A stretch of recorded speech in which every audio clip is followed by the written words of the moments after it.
Hello and welcome back to another Art of Lord of the Rings live stream. Today we are going to, I think, get the full experience of Lord of the Rings and get crushed into the ground relentlessly and repeatedly. Because that is kind of what my history has been with this quest. It has not been great. Also, I just realized that all of my scoop counters and everything are off, so I'm just going to turn those back on. But how's it going, Beast Snow?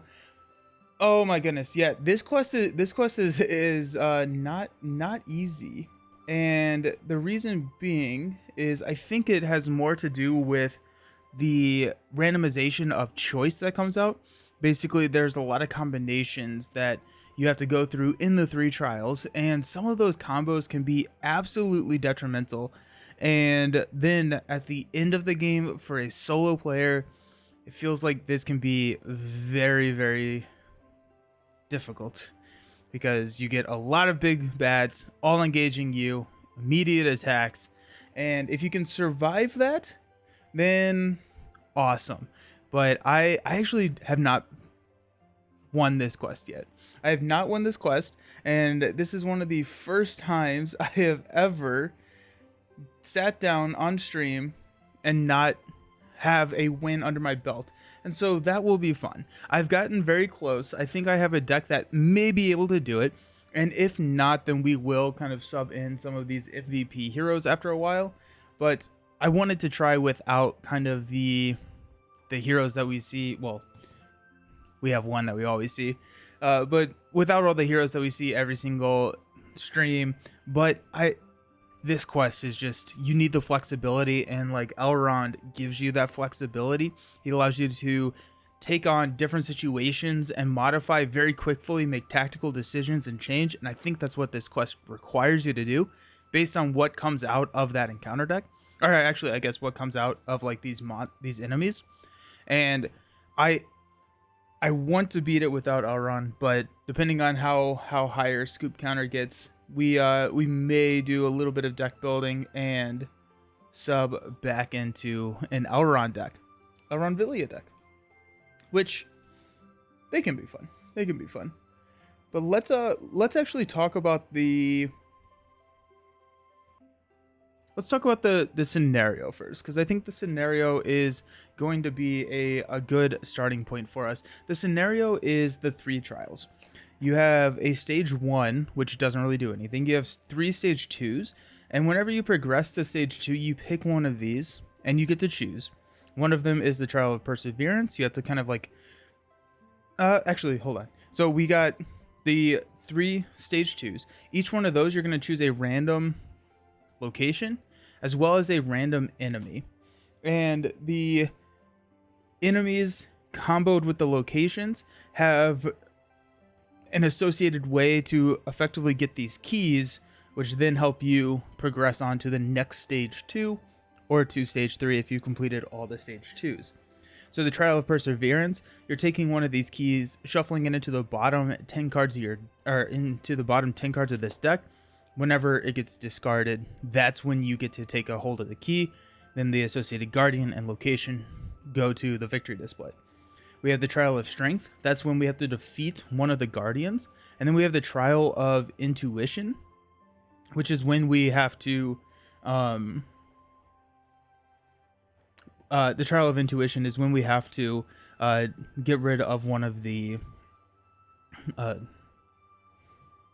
active locations, or one of these locations.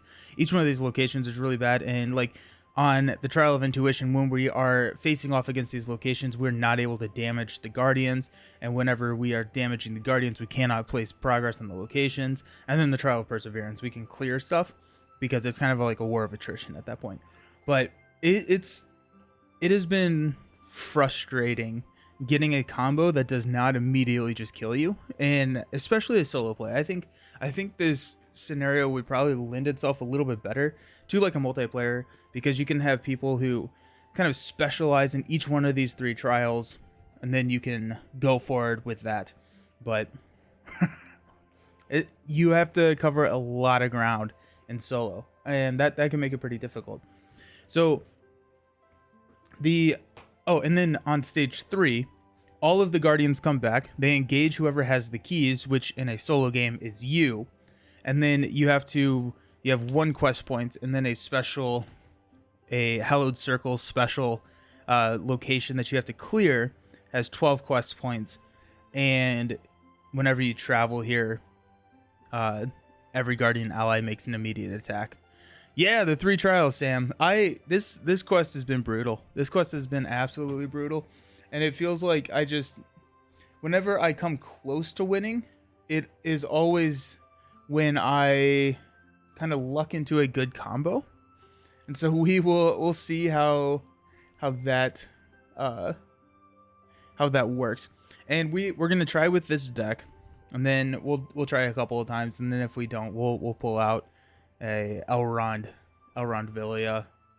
I think the optimal lineup for this deck is Elrond. We've got Baragond and Glorfindel Spirit. I think that's probably the right way to go. That's probably the easiest way to go because it's so flexible. You have to bring out the big guns for this one. I have gotten close with this, and we have Glorfindel, so I guess we'll just talk about this. I've gotten close with this deck, and I want to win with this deck, but I do think that we will probably end up bringing out some of the big guns.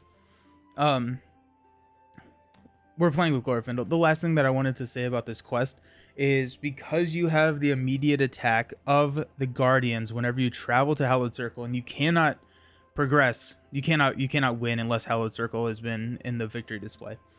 So you have to travel here because it's immune to player card effects, or if you have a way to swap it with the active location or something like that, that could be a method, but I just didn't have enough space in my deck to care about that.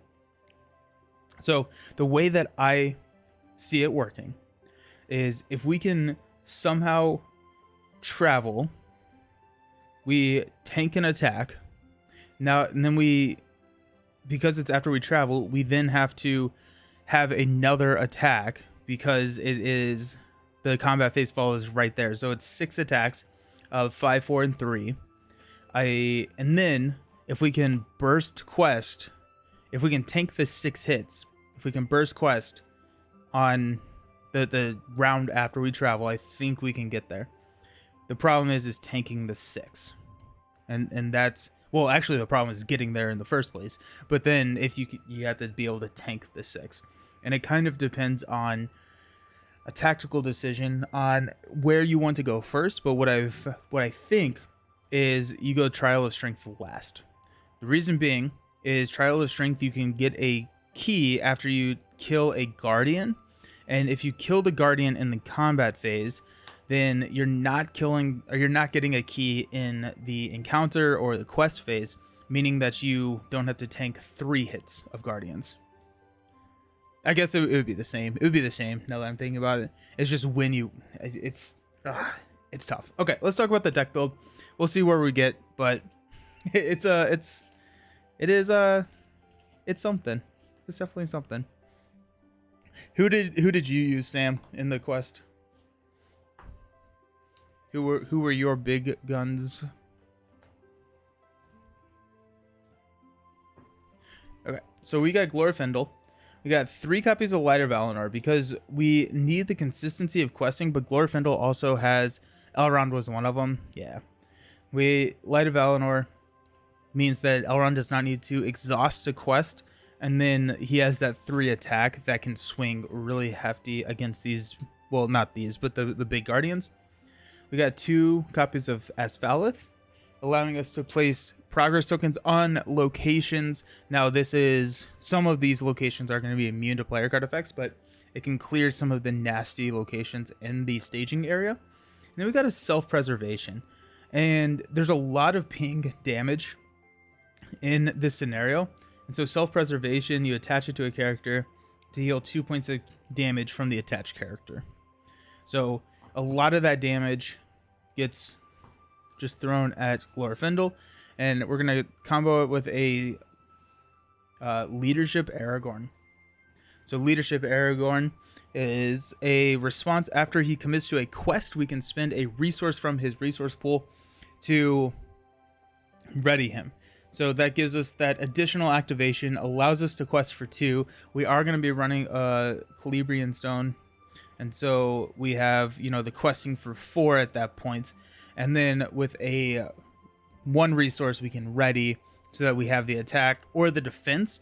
And the defense is probably what we're actually going to be doing more so with Aragorn if we don't have an ally to block. Now we will be chumping a lot in this scenario, but also Aragorn with a Ring of Barahir, so he gets +1 hit point for each artifact attached to him. We're effectively running a Voltron Aragorn deck.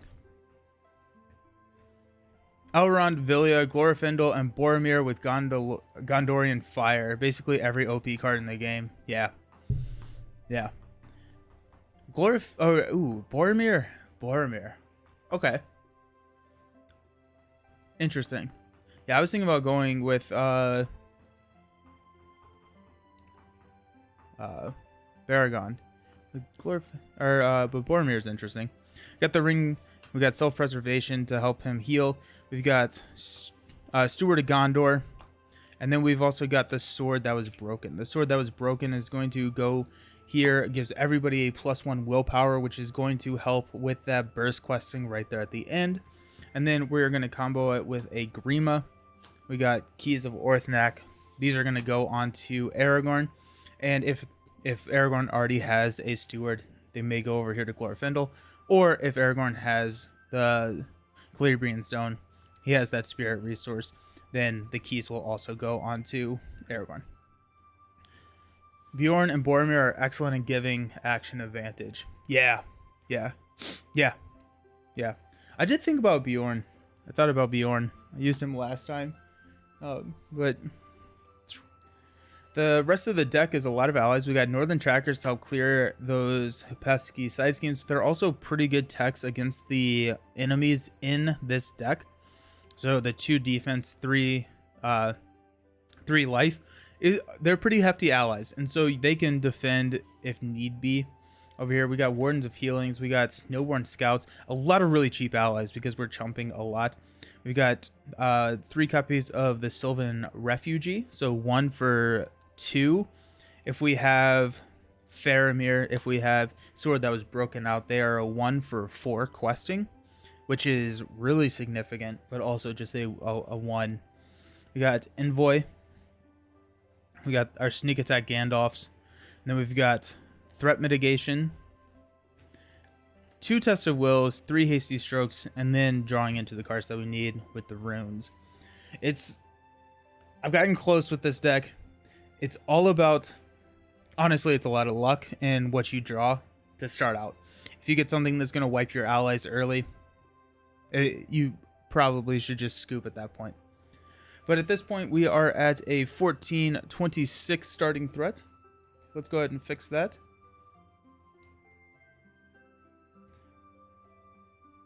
But yeah, the Elrond Vilya gives you that flexibility, allows you to get those high allies out there, because also one of these locations allows you can only have 5 allies out on the table at a time.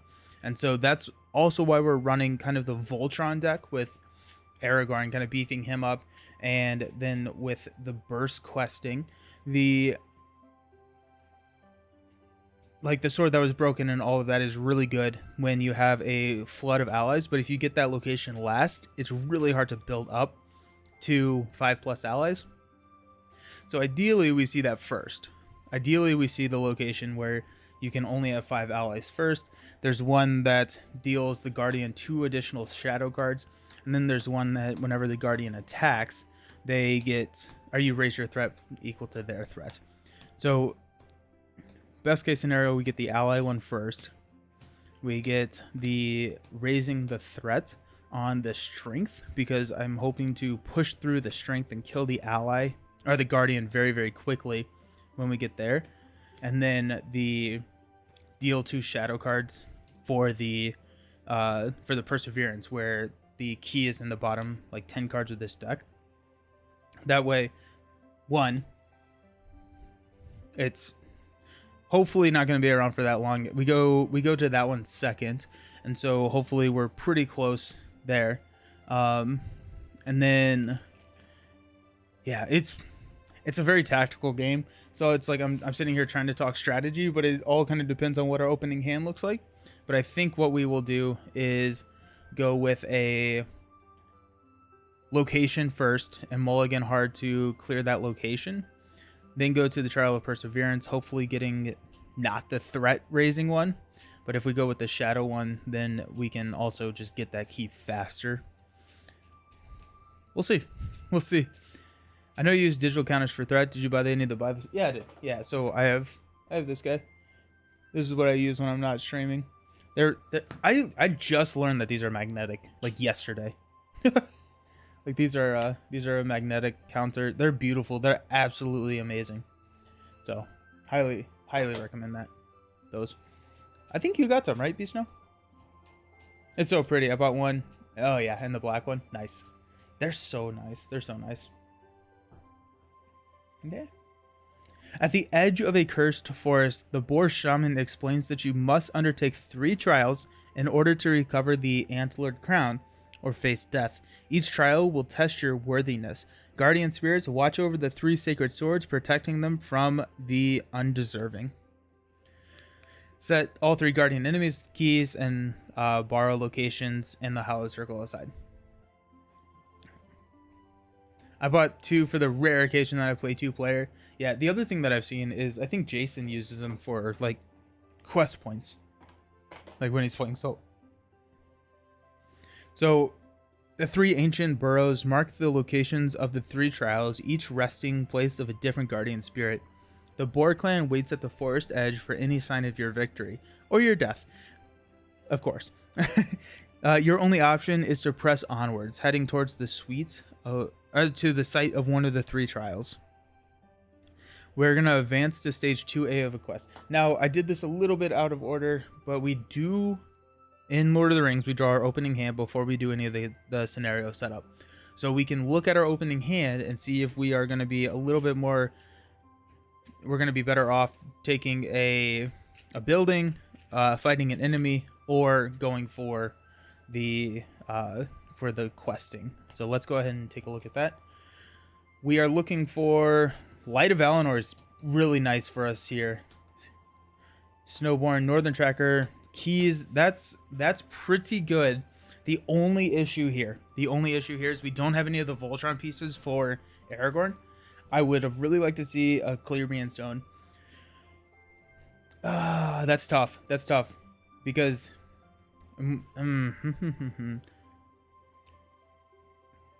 because Light of Valinor goes here. We probably drop keys onto Glorfindel with this hand. We can drop Snowborn.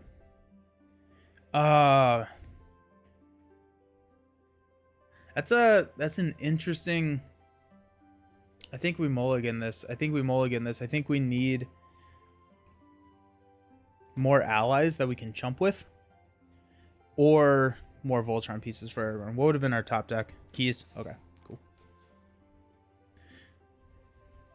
Yeah, the other thing is that if we're just locked out of our allies, I think we have around 17 or so, plus the Gandalf sneak attack, so we can double tap Gandalfs. If we have allies to block, then that's just a sigh of relief. Then there are encounter cards in that deck that are going to make them attack us, and it's crazy. It is a insane quest. Got 2, 4, 6. We're stuck with this. Well, we got Light of Valinor again. We got Sword That Was Broken, Sneak Attack, Peril, A Test of Will. Okay, I'm okay with that. Top deck into another Sword That Was Broken. That's a little sad, but what's really cool about Grima is that we can drop this turn 2. We can drop Celebrian Stone turn 1. Grima just helps that acceleration, and it's very, very good. Actually, technically, I think we could drop Sword turn 1 now because we have Envoy. Aragorn's a noble. We drop a second resource, and then we use Grima to discount. That's kind of funny. That's not the play. That's not the play, but it is just kind of funny to be able to do. Okay, with this, we got some questing. So let's go with the let's go with the quest. So it's going to be the Trial of Intuition. You have found the burrow where the trial should take place, but the key cannot be found. You are sure the key's guardian is watching you. Where's the key? When revealed, randomly choose one of the remaining set-aside guardian enemies and one of the remaining set-aside burrow locations. Reveal them. No, wait. No, I'm sorry. Tree of Perseverance. Just kidding. a huge burrow towers before you. Cold mist envelops the entrance. The key is somewhere inside, but a heavy chill fills you with dread and unease. Randomly choose one of the random set-aside burrow location and add it to the staging area. Okay, so we got 1, 2, 3, 1, 2, 3, 4, 5, 6. After a guardian ally attacks, raise each player's threat by X, where X is that enemy's threat. We're going to choose a random key. Key of the Raven, and then the Raven Guardian is time 4. After the last time counter is removed from the Raven's Guardian, deal 1 damage to each character controlled, and then place 4. That's actually not too bad. Time 4, we do want to, clear that before we can actually... That's actually not too bad. That's actually not too bad because it's only a 3 attack, meaning that Aragorn can tank it. It's heck, Grima and Glorfindel could also potentially do that. But it's also a time 4, so we have a little bit of time to build. The only issue is that whenever he's attacking, we're raising our threat by 3, so that's actually not great. Okay. Each guardian enemy engages the first player. Guardian enemies cannot be damaged or leave play except by quest effects. When the players control the current trial keys objective, add all the guardian enemies in play to the victory display and immediately advance to a stage 2A of our choice. Okay. So, did I redraw 2, 4, 6? I did. Let's go 3.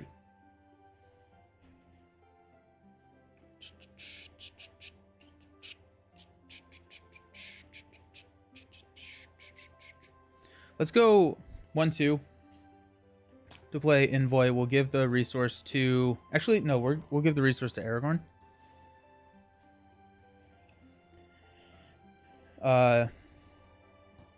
We will use Grima's ability to raise our threat and play Light of Valinor with Doomed 1. So we reduce the cost by 1, giving it Doomed 1. And... yeah.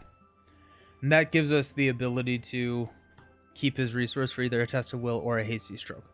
Really, hasty stroke is the big thing. Hey, it is like Surge Train City in the attacks for the Guardians, because a lot of the shadow cards are like deal 2 additional shadow cards. Then it's like the Guardian makes an additional attack, and so hasty stroke is very, very good to hang on to here, because I have played one of my trial games. Raven Guardian attacked an ally, and then I think it made 2 additional attacks and killed off 2 heroes just in one activation. And we're like, okay, cool. Hasty Stroke will never not be in a spirit deck. Yeah, right? Okay, so let's go. Okay, so we're showing X, or we're showing 2. I think we are okay. We're gonna just quest with 3. We're going 3 to 2. If we're gonna flip something that's gonna hurt us, and that's gonna be fine. Actually, no, we're gonna go 2 more. We're gonna go 2 more with Grima. So we're gonna go 5 to 2. We're gonna flip into a 2. While Tangled Woods is in the staging area, each forest location gains travel. We must exhaust a hero to travel there. Okay, we will exhaust Aragorn to travel here to this forest location, and then we've got our combat phase. Envoy is going to block the Raven Guardian. Defending player exhausts a character. Oh, shoot. Glorfindel was exhausted. Haha. Or unexhausted. And then Envoy does not survive with her 0 defense and 1 health, unfortunately. Okay. At the end of the round, we will refresh. Increase our threat. Draw a card. There's a Gandalf. We have a sneak attack. I really want to use the sneak attack to kill kill the Raven or kill the Guardian, but the opportunity cost of hanging on to Gandalf and sneak attack for that long, considering if we do go with killing the Guardian last, is too high. It's too high. And so right now we do not have a way to reduce threat.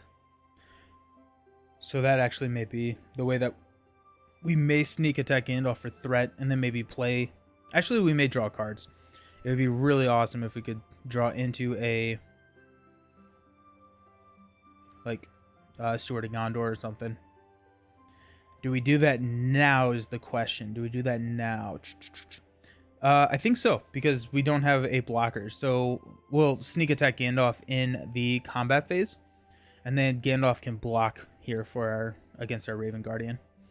That being said, we need to hang on to the resources for sneak attack. We could, I guess, use green visibility. But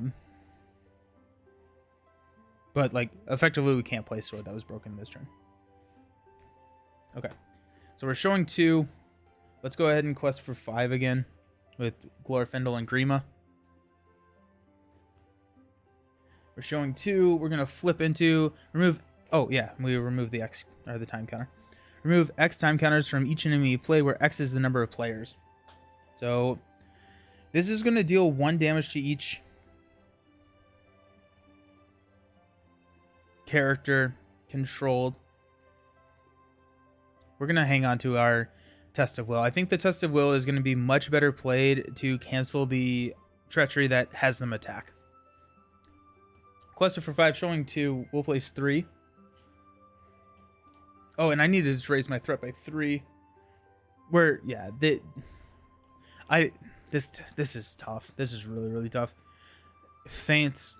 I think you have to run a tactic deck. You have to be able to prevent attacks. I was running a Celeborn deck with a Sylvan archetype, and with this card, the Feigned Voices. Return a Sylvan ally you control to your hand to choose an enemy to not attack. These are all the cards that I was trying. But no, I don't know. We're gonna make an attack here. So first off, let's go ahead and sneak attack Gandalf into play. We will go ahead and draw 3 cards. We got Elrond's Council, that's good. Steward of Gondor is amazing, and Galadriel's. I honestly don't. That was awesome. That was awesome. Okay, so he's attacking us for 3. We raise our threat by 3. 1, 2, 3. And we're gonna defend. It's got a 3. The attack is undefended. Return the active location to the staging area. It isn't. And so Gandalf comes back to our hand at the end of the round. We can't damage him, so there's no reason in like swinging at him. And we will tick this down to 1, increase our threat, unexhaust, and pass out some money. We'll draw a card into the stone. Okay. If we were ever gonna do it, this is when we would do it. Oh my gosh. Okay. So let's go ahead and use 2 to play Steward of Gondor. We'll exhaust Steward of Gondor to give Aragorn 2. We're gonna use 2 to play the stone. That gives him the spirit resource as well as a +2 willpower. Steward of Gondor is the best. It's cheat code and I love it. Yeah. It is really good. It's also like, I think they designed a lot of these quests with the knowledge that Steward of Gondor is in the game. And so I think it's hard to not use Steward of Gondor in a lot of these quests. Especially in solo, especially in like a Tri-Sphere deck. Because it just ramps so quickly. It's +2 rounds in terms of resource generation.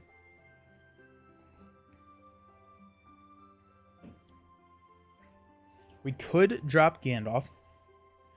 I don't think we want to do that. I think now that we have this set up, we can...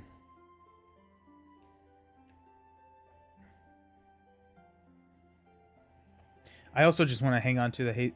We probably do need to drop Gandalf because this is gonna spray us pretty hefty for 3. Well, we can defend with Aragorn. I think that's what we will do. We will defend with Aragorn here.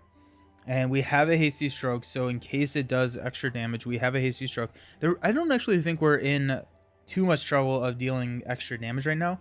There are some shadow cards that deal additional attack based on how many keys you own, but since we don't have any, we may be okay there. We also have not used Grima's ability, so we could potentially use Grima's ability for the stone, keep the resource here so we can quest with Aragorn. We can go all out on questing, which would be 5, 7, which is just not enough. 8 with Elrond's Council, still not enough. But if we drop Gandalf,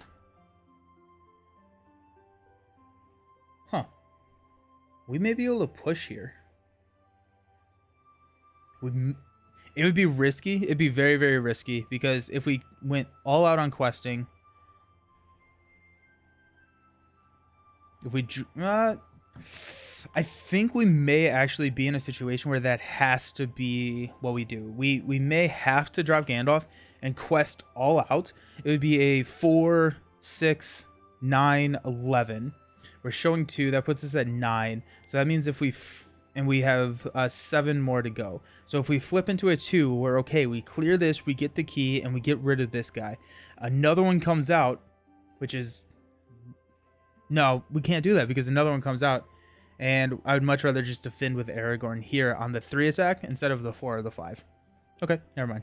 So we have to do that. No reason to not play or Elrond's Council at this point. There's a lot of decisions. I'm trying to talk through them, so I apologize if I'm just kind of all over the place. Our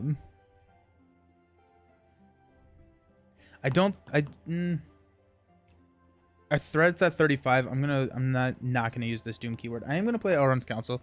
We'll go 1, 2, 3. Take that down to 32. We'll give Grima the +1. We will quest with Grima for 3, Glorfindel for 3, so that's going to be 6, showing 2. We're going to flip into each guardian enemy makes an attack. We will play a Test of Will on that, because that's a game-ending card right there. Okay, so we went 6. We're placing 4 here. We're actually, you know, the active location is looking pretty good. Okay, I'm happy with that. Let's have Aragorn block this attack for 3. The attacking enemy is a guardian. Deal it 2 additional shadow cards. We will go ahead and hasty stroke that. We're not going to do that. We may hasty stroke a second one. But we've got a 0. Attacking enemy gets +1 for each key. So we were good. Aragorn takes 1 damage. But I'm happy that we hung on to a hasty stroke there. Okay. I'm gonna stand up.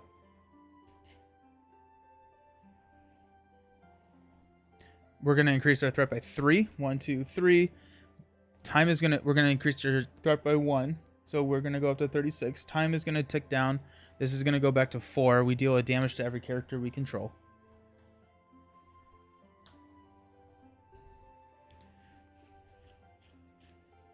If it wasn't this one, if it was the ally one, we could sit here and build. Especially because we have 4 turns to do it. Ugh. We need healing at this point. Gandalf. Alright. So, top of the round. I didn't draw a card. Top of the round, we will pass out money. Yeah, Beast, no, that's what we call a gamble. Draw a card into a Galadriel's Greeting again. So we have our threat. Our threat is pretty okay at this point. We have a sword that was broken. I don't think we drop a sword that was broken this turn. I think that's maybe overkill because we don't... Oh, we have to drop Gandalf. We have to drop Gandalf because we don't have a blocker and we need to push through this turn. And so we have to drop Gandalf this turn, which is a little unfortunate. With Gandalf, I think we draw cards because we need allies. We need allies in our hand. So let's go ahead and do that. We're going to use 3 from Grima. I guess 2 from Glorfindel, because now Aragorn has the spirit to drop Gandalf. Draw 3. Envoy, there's 1. Light of Eleanor, and a Runes. Alrighty, let's use our Runes. We got a Northern Tracker and a Runes. We're going to drop a Light of Eleanor. Durin's Runes is draw 2 cards, discard a card. I'm going to draw 2 cards. Warden of Healing, there we go, and a stone. We'll drop the stone. Okay, I feel way more comfortable now with this setup, right? We've got a Warden of Healing, we've got a Envoy, we've got a Northern Tracker. We could actually drop the Northern Tracker this turn if we wanted to, which we may actually want to. Huh. We've also got Envoy. It's probably worth just dropping some of these allies out onto the table, just in case we get a surprise attack. We don't have a test of will anymore, so instead of dropping the sword that was broken, I think we drop a Northern Tracker. Let's go ahead and do that. We have a Hasty Stroke. Let's go ahead and Doomed 1, because we have Galadriums in our hand. So that's minus 12 threat. So it's risky, but let's go ahead and go up to 37. Anything's engaging us that comes out of that deck. And so, and then that gives us a resource for a Hasty Stroke. Or to stand up. That's so risky. I hate that. Let's take Northern Tracker back. Hold on. Let's rethink this. Oops, sorry. Instead of Northern Tracker, let's go 1, 2 to play Envoy. We will add a resource to Aragorn's pool. Then I think we drop Northern Tracker next time. And then we have our blockers, and then we have the ability to quest and ready. Hey, Astari, where's the party? It's right here. Actually, they're all dead. Most of the party is dead. Astari, have you played this quest? Because it is insane. Okay, so we have Envoy out there, and yeah. Envoy out there, and then next turn we can drop Northern Tracker. It does stink that this is in the staging area still, and it's going to take even longer to get that cleared out, but I'd rather have the security that is the Hasty Stroke. Next turn we can Grima to drop Warden of Healing to help start healing. And then Sword That Was Broken is also a play next turn. Okay. Let's go 2, 5, 9. Questing for 9, showing 2. That should be plenty to quest through here. We're gonna flip into either remove 1 time counter from a card in play or return the active location. We will we'll move the time counter. And then we quested for 9, showing 2, so that throws 7. Not yet. You have the honor of the first run. It's something. So this is going to clear. We take control of the Key of the Raven. Victory display.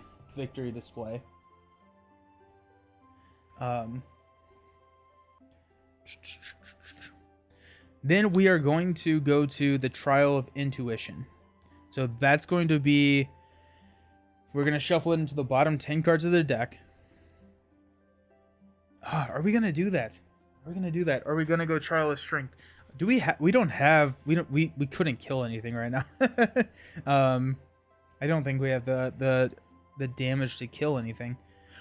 You know what? Actually, we may. So we have Aragorn, which is 3, Gandalf, which is 7, 10 for Glorfindel, which is not enough to kill one of the Guardians, but it's enough to get us close. So if we go Trial of Strength, we block with Envoy. We have a. You're telling me there's a chance to kill. Let's look at the Guardians. We don't get to choose. There's a 12 and a 10 health with 4 and 3 defense.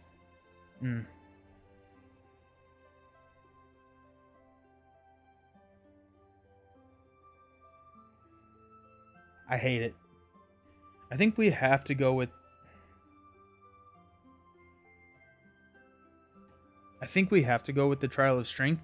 Mainly because if we draw Board's Guardian, it's a time 2, and after 2 rounds, you have to discard an ally, and that's just going to tech against our building so much. So if we draw this for our last trial, then we have a very small deck. We should be able to get rid of it soon. If we draw this for our last trial, again, we don't... yeah. Let's go Strength. Let's go Strength. A rotting corpse guards the inner chamber of this barrow. Holding in its grasp a worn sword that looks like one of the keys of the Boar Shaman described to you. When you reach for the key, the Guardian springs to life and attacks you. Randomly choose one of the remaining set-aside Guardian enemies. We got these. We're going to go even odd. Odd is the Wolf's Guardian. So he's swinging for 5. In one of the random burrow locations, again, we will go even odd. Even. Oh, no. Okay. When it attacks, it deals it 1 additional shadow card. That is tough, mainly because it's going to put our ally limit at 5, which is actually not too bad, but it just restricts what our options are. So the Key of the Wolf goes to the Wolf Guardian. And we are feeling good.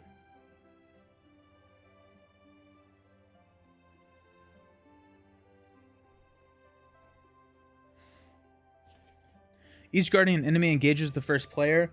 Borrow locations cannot be the active location and are immune to player card effects. So we could travel here. That would exhaust. That's giving up 3 damage, and I don't think that I am willing to do that.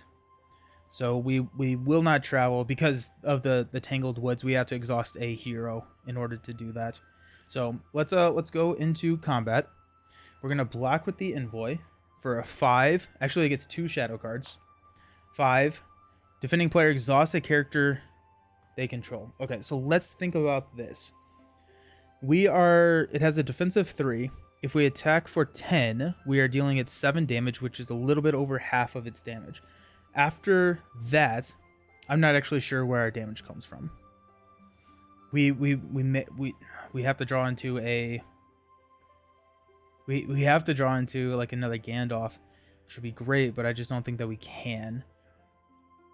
I don't think we can bank on that. I think we hasty stroke this. If we hasty stroke this, that leaves us with 1. That's going to give us 5 spirit resources to work with, which we drop Northern Tracker.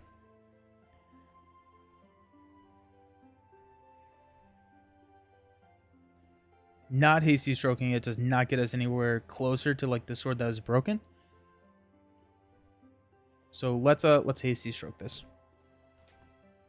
And then the next one, it doesn't have an effect. So Envoy dies. Now let's swing for 3, 6, 10. So 7 damage. 2, 4, 6, 7. Gandalf at the end of the round goes away. Time ticks down, so we're going to go to 1. And increase our threat to 37. Oh, we can't drop Northern Tracker. We cannot drop Northern Tracker because Northern Tracker will just get discarded. Okay, well, unexhaust. Let's see what we draw. The Sylvan Refugee. Okay. Okay. Pass out money. Let's see what happens. The issue I think that we're going to run into, even if we can get through the 3 trials, is I don't think we can survive 2 attacks from each one of these 3 guardians.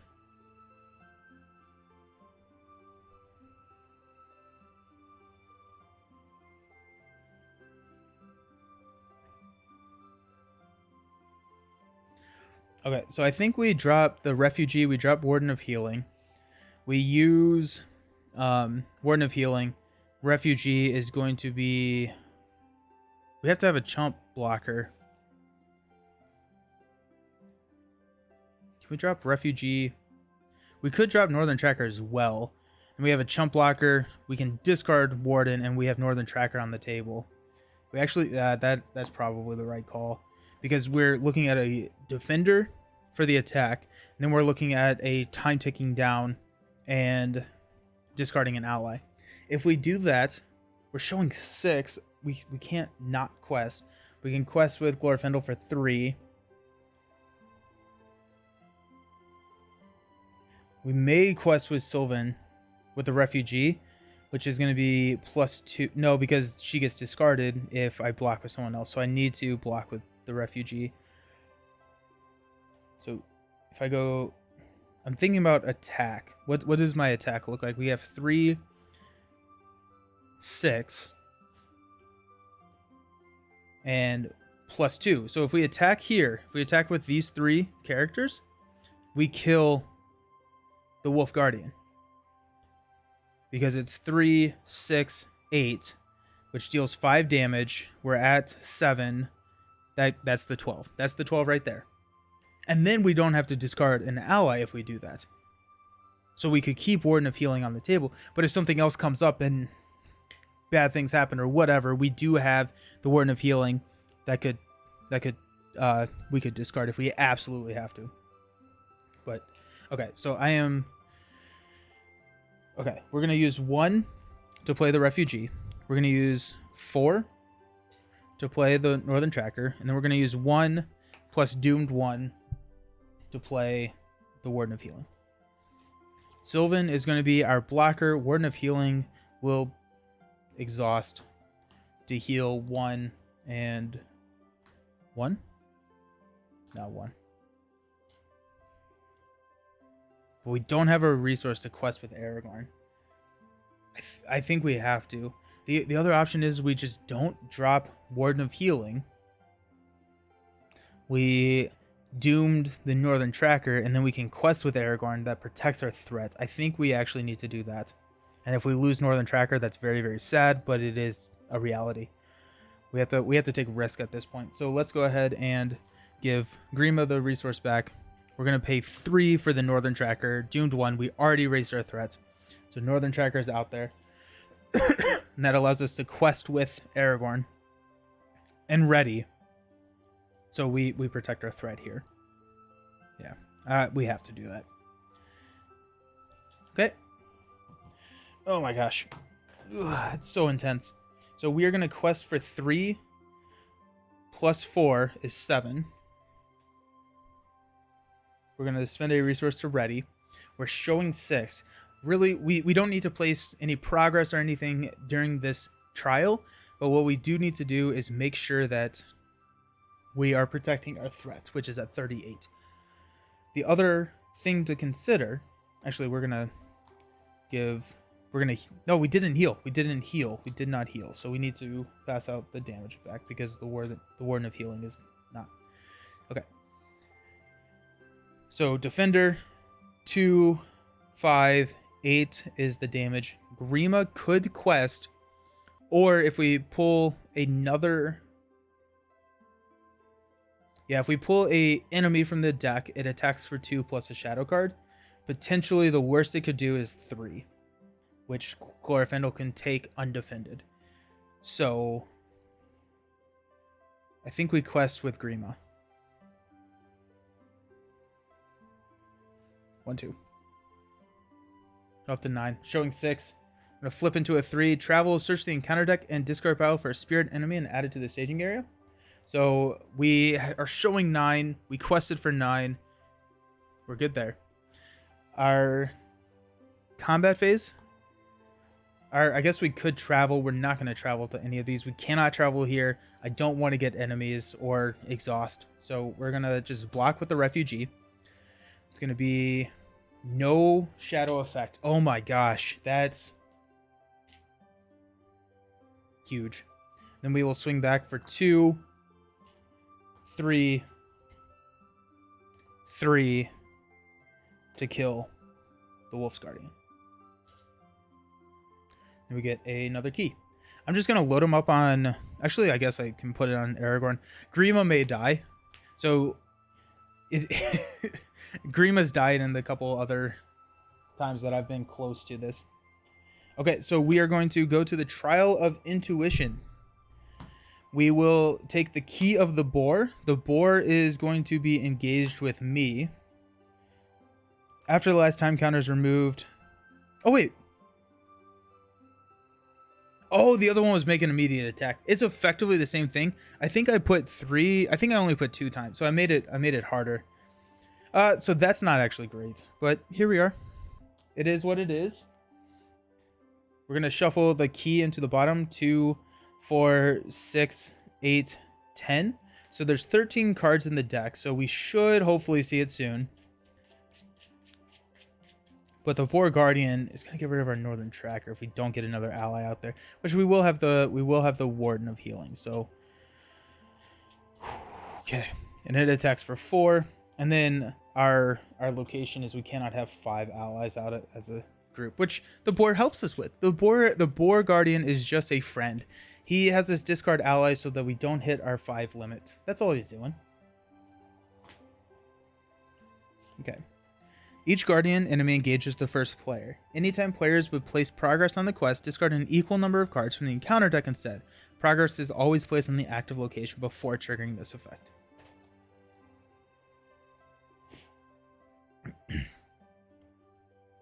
Okay, time ticks down to 1.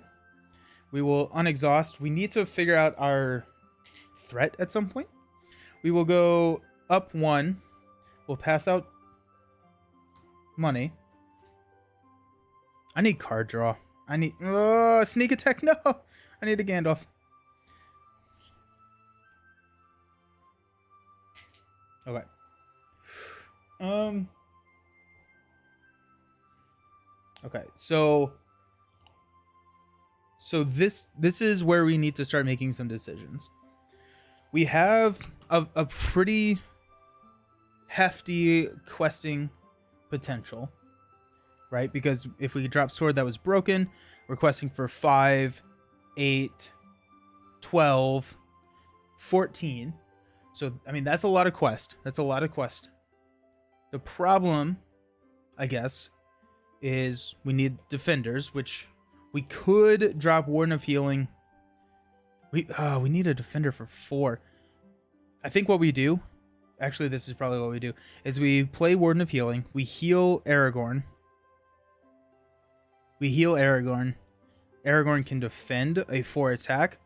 And if he gets a +2, then we scoop.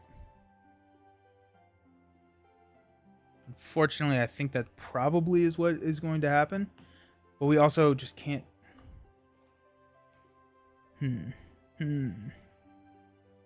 Regardless, we're getting Warden of Healing out there, because Warden of Healing at least protects the Northern Tracker. Warden of Healing could also just block for the Guardian and not... That could also be interesting. If Warden of Healing blocks instead of heals.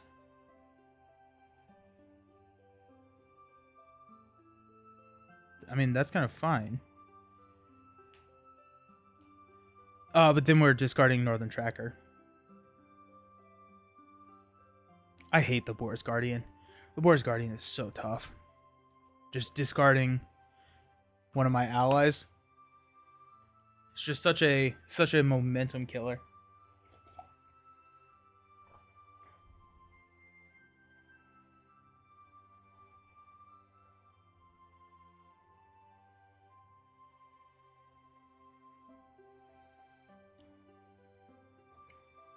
We could also try and kill... We're not going to be able to kill this thing.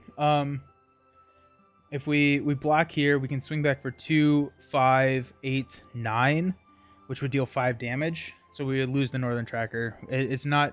We're not fast enough to kill it. That's the problem.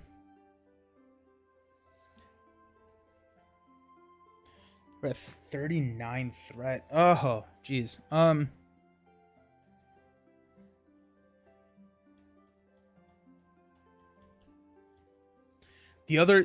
Okay, so this is the risky play. This is a dumb risk play, but we may be at this part, is we drop Sword That Was Broken. We can quest for 5, 8. Yeah, 5, 8, 12, 14, 16. We are showing 8. So that's plus 8. Assuming we throw 0. If the Boar's Key is in the top 5 cards of the shuffle, we don't have to worry about the attack. Now, if it is not, then we lose. We scoop. Well, I guess Aragorn could be ready. He's attacking for 4. If he gets a plus attack, we lose. I honestly think that's probably where we're at. I think we need to risk it. Just because like we don't have a winning hand. Well, but no, because we can't do that, because then all we're gonna take 3 attacks from the Guardians. This is a scoop. We cannot win this game. We cannot win this with this lineup, because if we do get that key, all the Guardians engage us and make an immediate attack. Well, not an immediate, but during the combat phase, they're gonna make an attack, and all of our characters would be exhausted. It would kill all 3 of our heroes.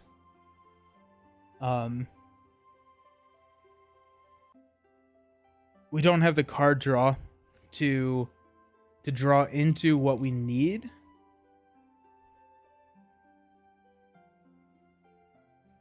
I guess we would have 2 defenders. Grima would die. We have the 2 defenders, but then we just don't have the quest power.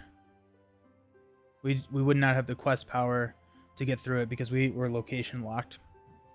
There are too many threats. We got lucky with how far we got, but I don't think that we are in a winning situation. The best case scenario for winning is to block, discard, or I guess block, discard. Yeah. We can use Warden. Northern Tracker can block. Northern Tracker may survive. So let's go with our best chance of survival, and we may scoop here soon. Let's go 2 plus a threat to play Sword That Was Broken. We will go ahead and quest for 4. Spend a resource to ready. Plus 5 is 9. 9 showing 8. Actually, first we're gonna have Warden of Healing, heal 1, heal 1. We're showing 9. Yeah, 9, and then we can exhaust Grima to travel to a location. So 9, flip into a 1. That's gonna be game right there, though. So it gets plus 1 for each key. So that's gonna be 3. We're showing 8. Our threat goes up by 1. We can travel with Grima.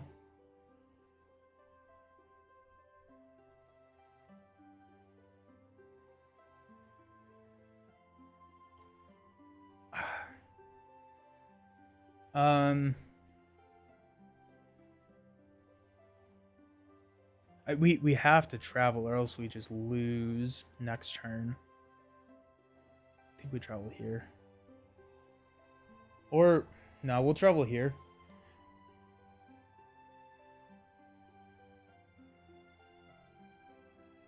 We're not going to hit this limit. We just don't have the card draw to draw into the allies to actually hit the ally limit of 5. So let's actually go Tangled Woods, and then we won't have to exhaust our heroes to travel in the future.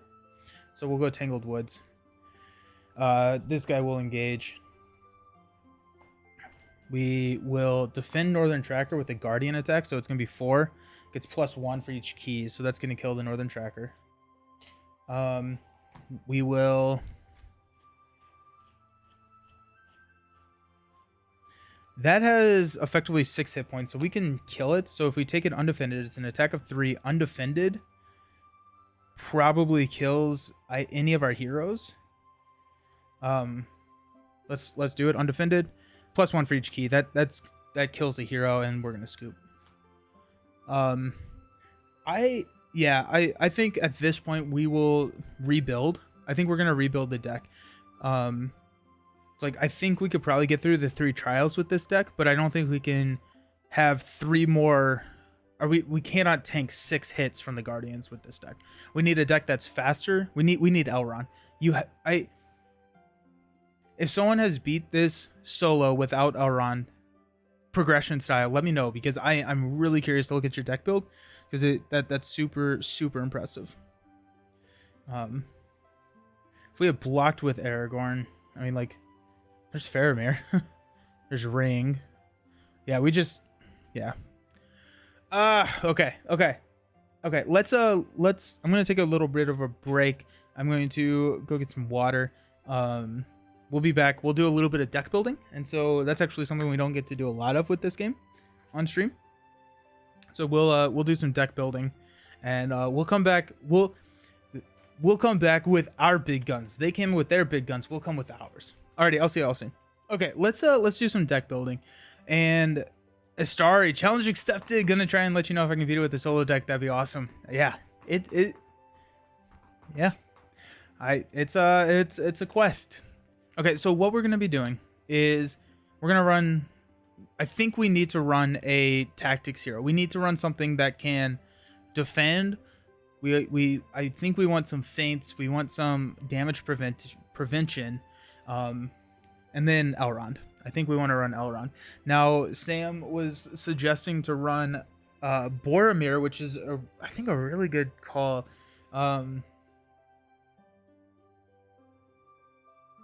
Yeah, Boromir. Sam, run Boromir. Okay, let's do it. Let's run Boromir. And then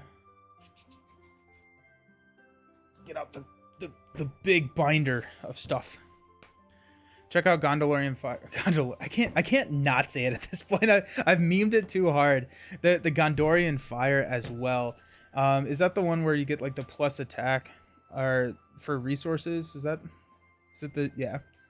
+1 attack for each resource in its hero and the pool. Yeah. That's really good, especially with Boromir who can ready. Okay. Let's try Boromir. Let's do Boromir. Boromir is fun because he's like, do I have Bjorn or Grimborn? I do have Bjorn. I don't think I have Grimborn. Yeah, not yet. But if you don't put too many tactics cards in, resources will stack, so he'll be unstoppable. Oh yeah, shoot. Oh, I didn't even think about that. Of just like not running tactics cards and just letting them stack. Love that. And then last hero that we're gonna tie in is going to be Mr. Elrond. Elrond, it is so incredibly powerful.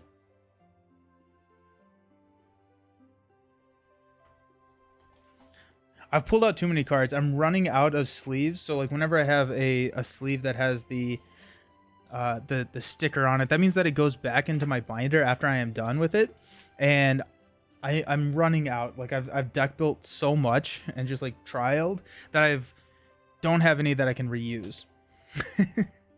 And then our last hero is going to be Glorfindel.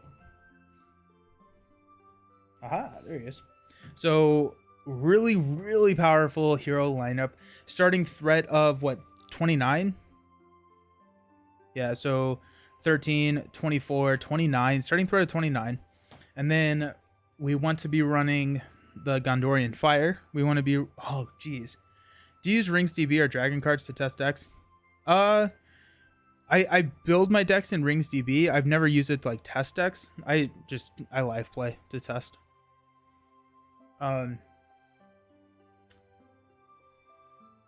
Where am I at? Villia. We need Villia. So I like this approach with Elrond and stacking resources with Boromir. Yeah. And then also because Elrond can pay for allies out of any sphere, if we are running tactics allies, we can run them and pay for them using Elrond's resource pool and not Boromirs, and that allows us to have those huge attacks. That being said, we're probably going to go with like the strength one last, because that allows you time to build up resources in Boromir's pool. I like this lineup a lot. This is a really cool lineup. We're going to grab a third copy of Villia. I think we probably will run 3 copies. We will grab it and then we will evaluate if we want to pull it out. But Blood of Numenor. Blood of Numenor. Interesting. We got Villia here. We got Blood of Numenor. I know Blood of Gondor, but I don't think I know Blood of Numenor.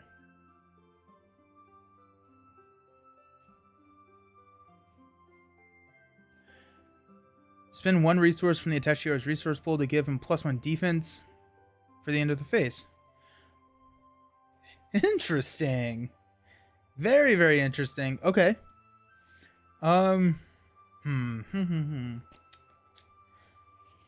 Let's put these out here. We have these just to think about. That's okay. That's cool. Okay, so the other piece of the puzzle for Villia allows you to exhaust Elrond and Villia, play or put into play the top card of your deck for free. So we really like to run that with Stargazer and that crazy defense like Gondorian Fire. Yep.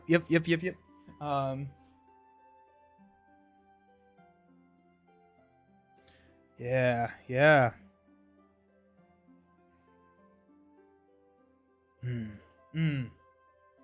Really cool stuff. Gondorian Fire. Let's find that. We got 1.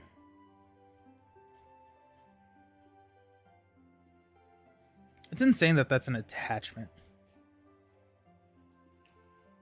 But we like Stargazer. The issue with Stargazer is we have a lot of, or one of the boars will deal 1 damage to every, or one of the guardians will deal 1 damage to everything. One of the guardians will discard allies. So we just have to be really careful with how we approach and protect the Stargazers.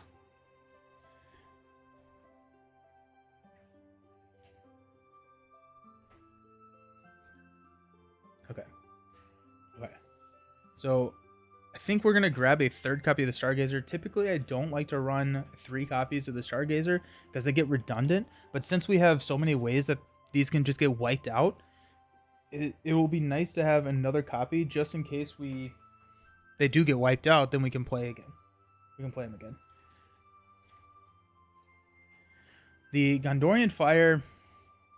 We have Villia and Gondorian Fire, which makes me think that we may want to run a Master of the Forge. Master of the Forge allows us to search for an attachment because these are so critical. And then we can also run a Blood of Numenor.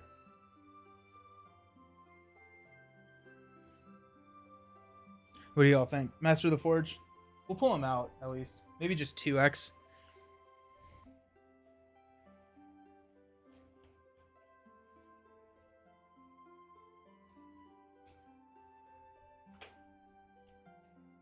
Then let's look in here. So Northern Tracker is really good, especially for if we can Villia it in. Warden of Healing is good because it increases the efficiency with Elrond. Elrond is so good. Elrond has so many abilities. It's insane. We want to go with Gandalf.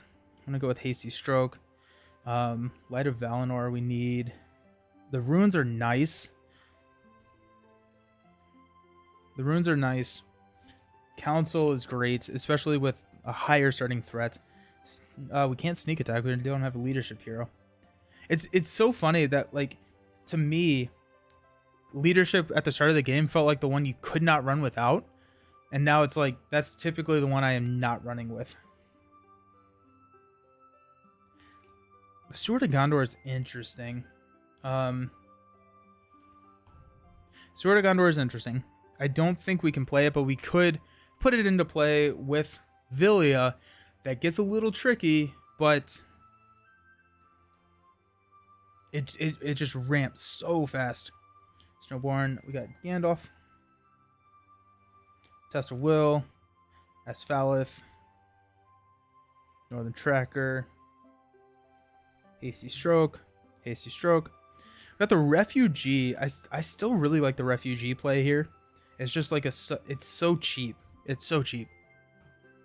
Healing, Gladriums, Council. Okay.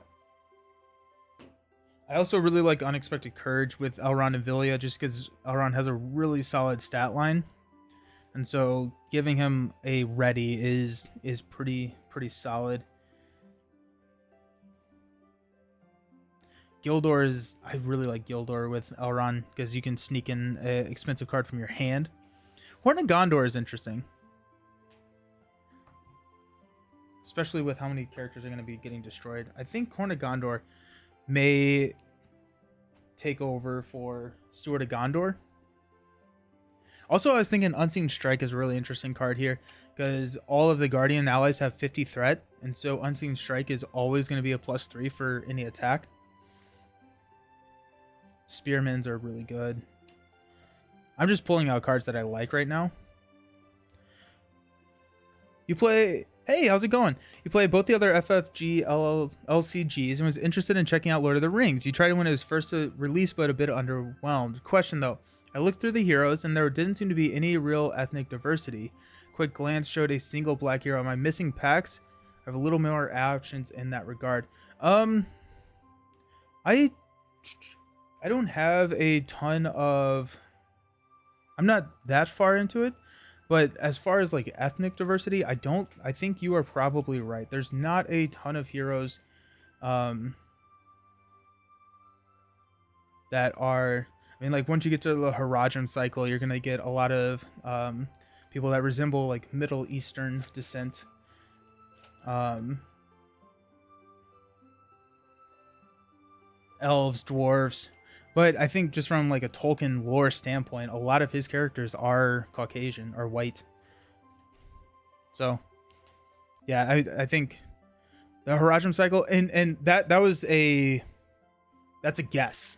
I have not opened that cycle. I don't know that cycle, but I just know that characters from that region are typically Middle Eastern looking. But maybe Sam or Astari have a little bit more knowledge from that background. I'm just looking through, and yeah, all these characters are white.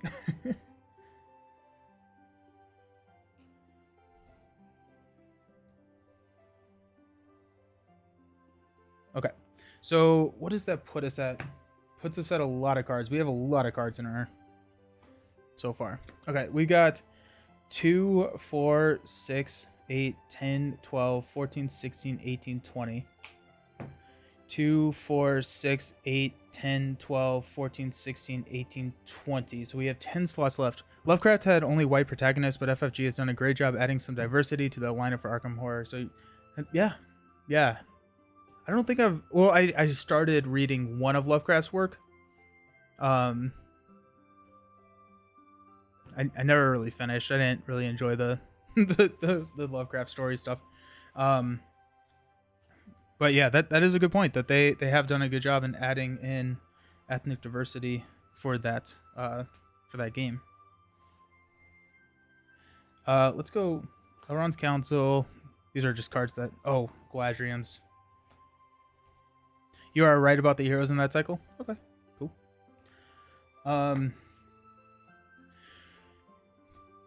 Okay, so we have...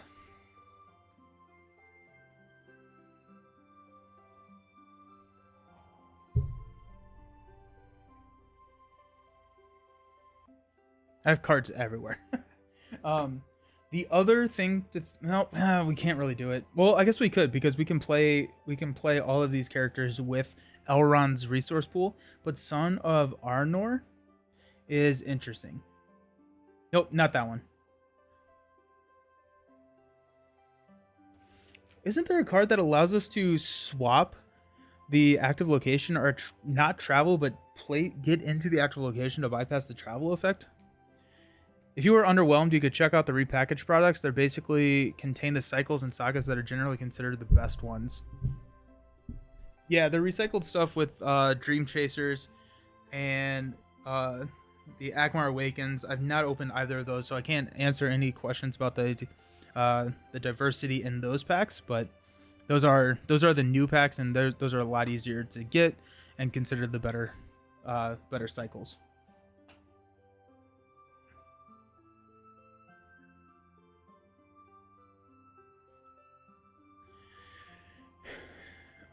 We don't want Faramir. Okay, so I don't know why I'm in leadership. I need to not be in leadership. That was definitely my plan. Looking through what made me go, wait a minute, am I missing some diversity here? But I was sure, considering retrying with the re-release projects. Um, yeah. Were you talking about Forest Map? Is that the?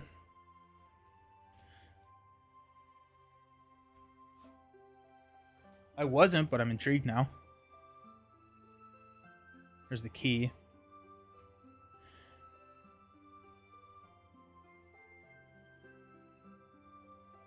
Yeah. That that could be a game saving card. Lore attachment that makes the location of the staging area the active. So nope, you can't do that because the this is immune to player card effects. Yeah, it's immune to player card effects, so I don't think there's any way that we can get around that actually. The source material doesn't have a ton of diversity unless you include orcs, so they follow the source material. There won't be a lot of diversity. Written a man born in 1892, written in the 50s. Yeah, yeah. But I also wonder how the ALEP. I have not looked at any of the ALEP, which is like the game is done. They're not making any new content for this game, but the ALEP group is creating custom content, and I don't know if they've added any diversity or anything to the heroes. Okay, so I think our biggest issue is going to be we don't have like any allies, right? We got 1, 2, 3, 4, 5, 6, 7, 8, 9. But we have a defender. The Gondorian Fire can be a good defender for us. 10, 11, 12, 13, 14, 15, 16, 17, 18, 19. Okay, we just kidding. We have a lot of allies. Uh, I do think we round this out with allies though. A 2, 4, 6. So we have 4 more cards. If we add in a couple more allies, then I think that could be an option for us. We could also, these are just 2 cards.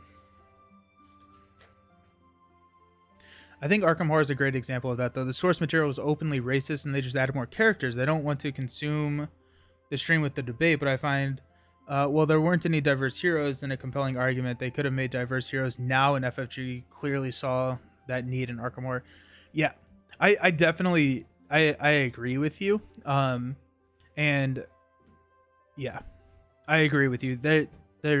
There's a lot of opportunity for more diverse characters in this game, and I think that may be one of the things that they may have learned from creating this game. So if you look at the mechanics of this game, they learned a lot when they created Arkham Horror, but also that could have been something that they took away from creating this game and implemented into Arkham Horror. And so with that being said, maybe some of the later cycles like the Haradrim that we were talking about earlier has some of that ethnic diversity because that is a later cycle in the game's life. And that may be something that as the game progressed and they started understanding that need, that they could have added some more in. So Gondorian shield on Boromir could be nice. Only 1 cost. He'll defend for... Yeah, that's good call. Good call.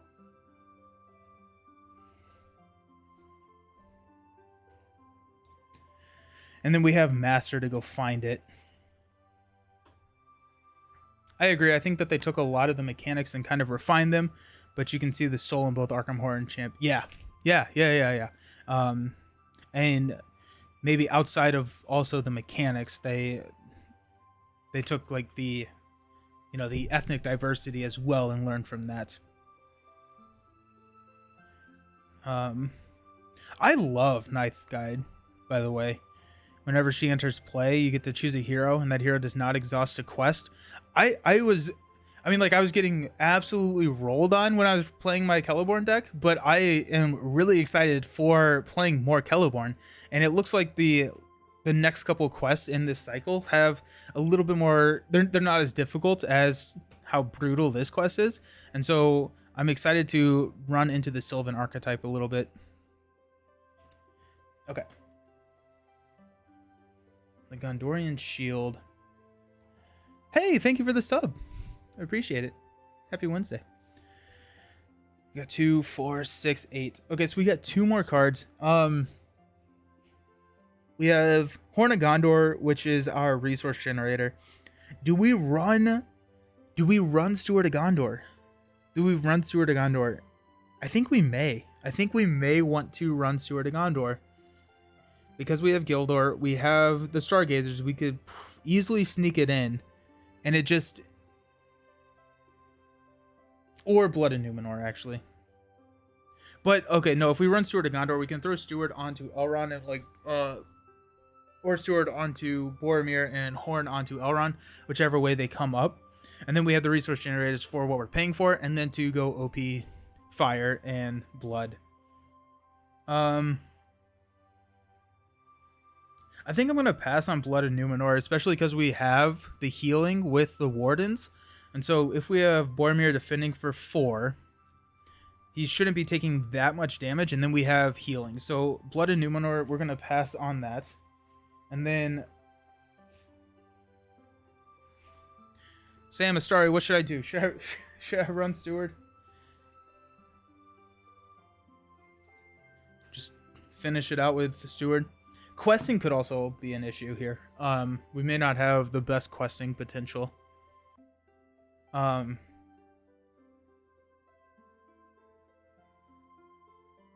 Which, I mean, heck, we could run... What is the quest one? Isn't there a quest one?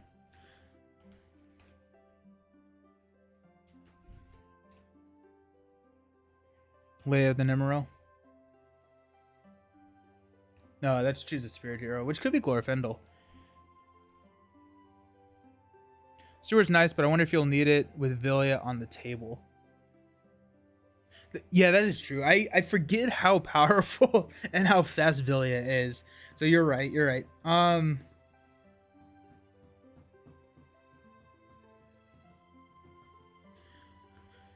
What do we... Did I drop Unexpected Courages in here?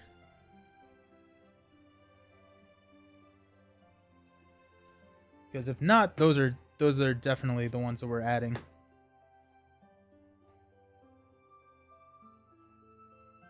Okay, there's 2 Unexpected Courages in there. We could throw a 3rd one in there for consistency. Actually, we may just do that. We may throw a 3rd Unexpected Courage in there. Because I could see Unexpected Courage being dropped on Boromir and 2 on Elrond. That allows Elrond to quest and attack. Some cheap questers could be nice. Yeah. Especially just to get them undead. We could go Mark of, or Seed of the Rittermark. Or actually Arwen. Arwen's really... Oh, and Beaufort. Arwen and Beaufort. I think that probably rounds us out pretty nicely with questing. Run Steward. Might need coin for Gondorian Fire earlier on. Maybe.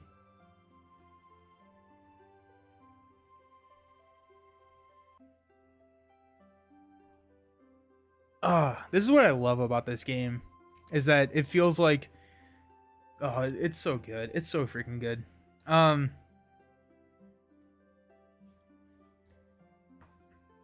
Yeah, and so that's yeah, Steward on Boromir gets crazy.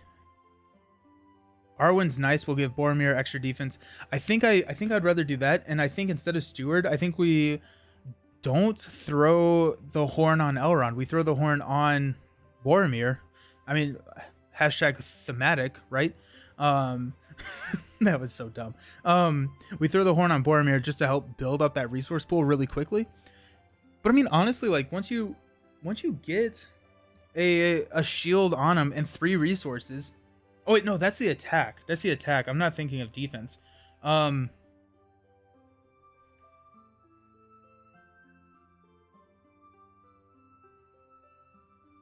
Yeah, let's Arwen. Arwen is so good. Let's grab a Bofer.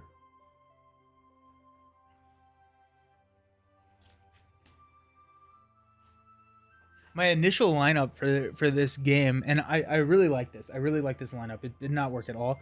It was a Glorfindel, Celeborn, Sam Gamgee. We're going double leadership, which ramped. No. It was Sam Gamgee, Celeborn, Lore Aragorn, and so we were ramping into like the Voltron and Aragorn and resetting our threat, just like really quickly. And then Sam was just a low cost, but also like whenever we engaged one of these 50s, he would get to ready, get all of his benefits. It was a fun deck, but it just did not work. Is there anything that we want instead of?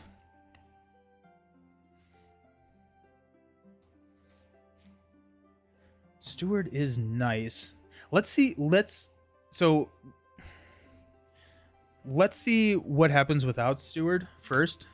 Sorry. Because we have the blood. Because Boromir is going to be attacking for a lot already. And we don't have like any red cards in here. We have the shield, and then we're spending like Elrond's resources here. Needs a bit more pieces. The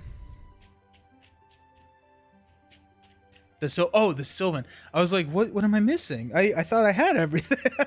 I get it. Okay. Yeah, the Sylvan gets very interesting near the end of the cycle. That's awesome because it's a I was just like, oh, I thought we had a fairly solid foundation, but okay. Okay, let's try this. Let's try this. Gosh, that's really funny. I feel a lot better. You have to go. Good luck. Alrighty. See you, Sam. Okay, so okay, we got this. We got this.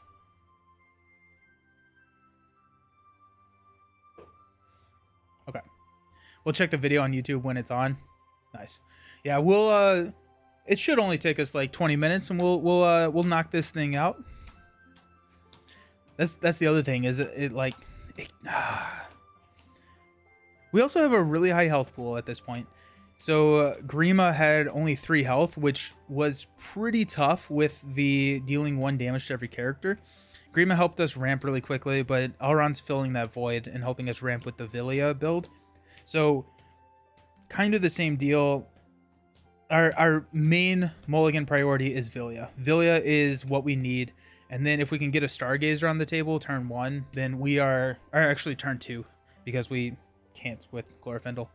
Turn 1, because we don't have Grima anymore. But that right there is just huge. If we can get Villia, if we can just start ramping, that's where the magic comes in. And so let's we get to look at our opening hand first before we determine the trial that we want to take on. And I think, yeah, we'll take a look at the hand, and whatever we feel like we can most successfully do, then we should. Got 2, 4, 6. If we have a Villia, we are good. Let's see what we got. We got Ruins. Could be a Villia. Refugee, Unexpected Courage, Horn of Gondor. No Villia.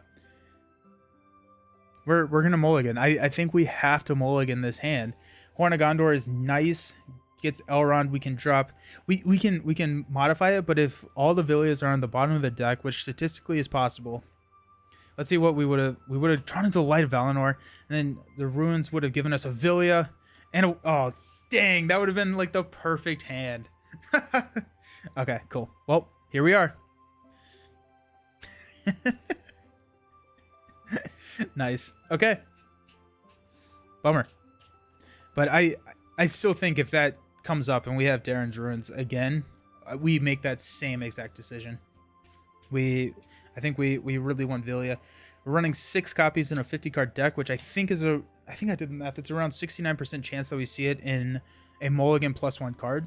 So the first draw. So Unexpected Courage, Hasty Stroke, Runes, Northern Tracker, Stargazer, and Asphalith. Okay, well, we'll see. This Asphalith right here gives us A good option to...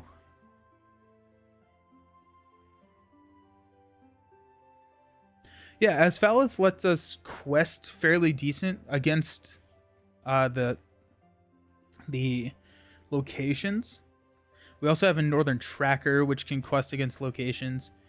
Hopefully the runes are going to give us a Villia, but this may actually be a scoop pretty quickly. But like we can drop Stargazer turn 1 because we can use Elrond to pay for Stargazer. We have we would probably use Stargazer, Darren's runes, and then we can drop Villia turn 2. That being said, we need to...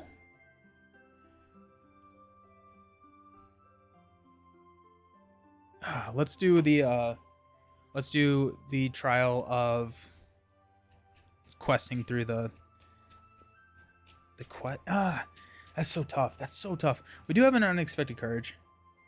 I really want Light of Valinor. Yeah, let's go with the quest stage, and we'll see where that goes.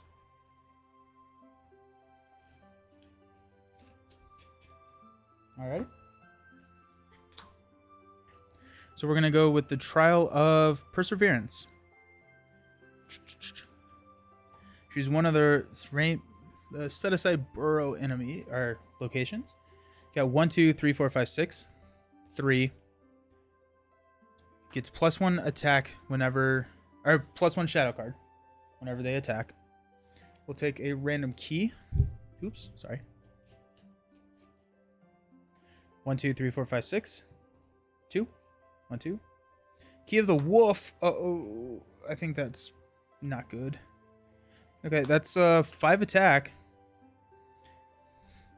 We'll see. So the Key of the Wolf goes onto here. We have to just... That only has 6 points. So this is actually... Here we are. Here we are. Okay, we're going to draw a card into the Refugee.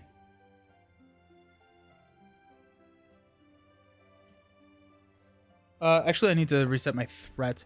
So we're at 11, 14, 29. We'll reset our quest points. We're looking at the Wolf's Guardian, which is swinging for 5. Has a time 3.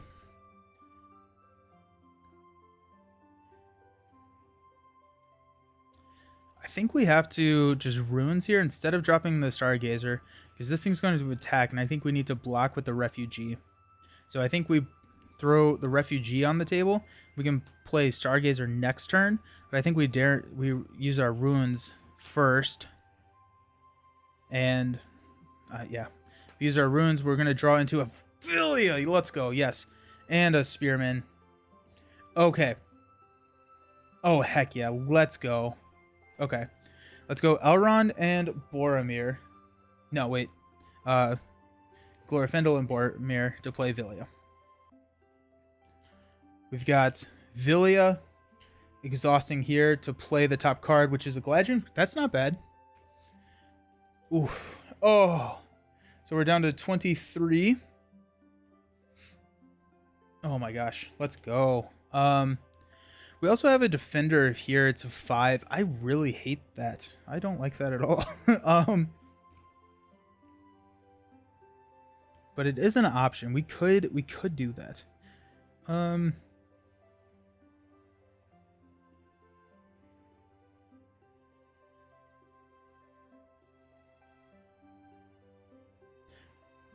Let's use the resource to drop a Refugee. I think we will defend here actually. If it's bad, it's bad, and we scoop, and that's fine. But let's quest for 2. We're showing 4. Flip into a Spirit of the Wild, which is a 1. So 5. We go up 3. 1, 2, 3. That's 26. This engages. Villia is ridiculous. It's insane. It's absolutely insane. It's so strong. It's so strong. Okay. We will go ahead and travel here. This is attacking for 5 plus 2 boost cards. I probably should have. It makes an additional attack after this one. Exhausts the character. Okay, so that's gonna be a scoop because he makes an additional attack, and then the 5 kills. So that's a scoop. That's 2 scoop counter. Oops. Oh well. We tried. We tried.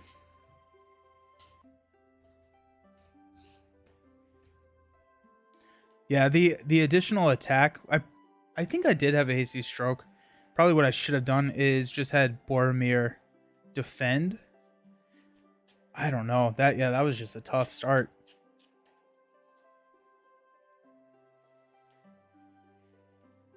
Yeah, bummer. Okay, so we'll shuffle up. We probably will do the same location or the same trial, do the location trial. But if we draw something else, no, I think that's what we do. I think we do the location trial. We make, or we could do the one where we have to wait for until the bottom 10 cards. The problem is that we have to choose that before we choose our guardian, right? So if we choose that and then we have the guardian that is the 3 threat and we raise our threat every single time, and it's just like, okay, like that's a scoop too. Let's see what our starting hand looks like. Light of Valinor is a great start. Galadriel's Horn of Gondor is a good start. Yeah, that's perfect. Let's go. That's great. That is great. We may not blind Vilya, actually, on turn 1. We may blind Vilya on turn 2, but we will. We'll blind Vilya. Let's go. Okay, so we will do the same thing. I think, right?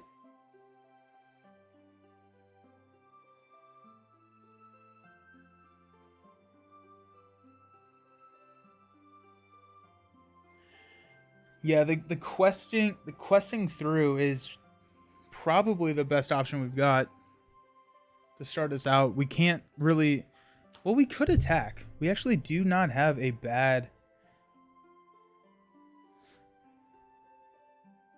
we don't have a bad attack, right? Because we have 3, 2, 3. So that's an option, is to just try and kill the first one really quickly. No, but we're exhausting Elrond. So yeah, let's do the quest. Let's do the quest.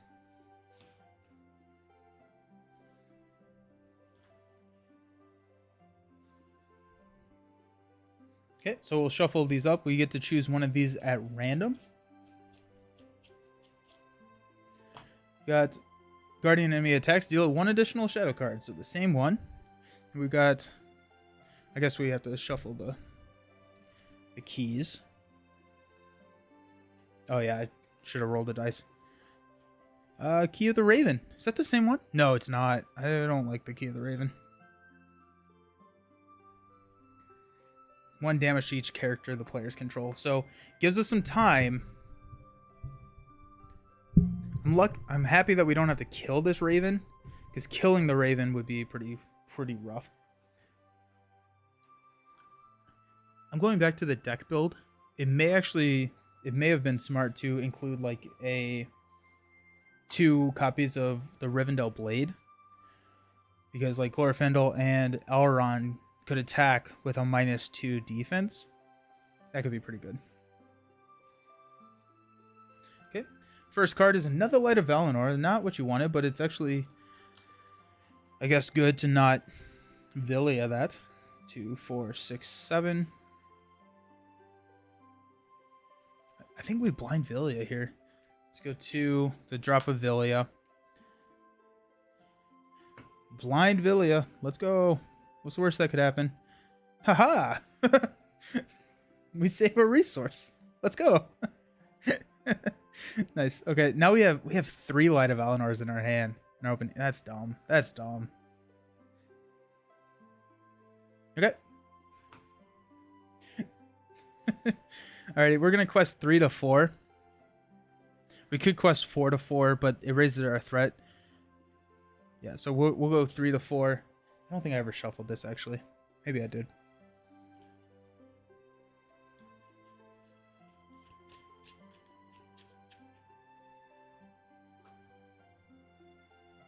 +2. This is the Ancient Forest. While the Ancient Forest is in the staging area, each forest location in the staging area gets +1 threat and +3 quest points. This ability does not stack with other copies of the Ancient Forest. So now we're looking at, we have 5, 8. We quested for 3, so 1, 2, 3, 4, 5. Ow. We'll travel here. We need to get rid of that. Ugh. Alright, so let's defend here. This is also time 4, by the way. So 3. If the attack is undefended, it is not. Boromir takes 1 damage. Okay. So we'll stand up. Increase our threat.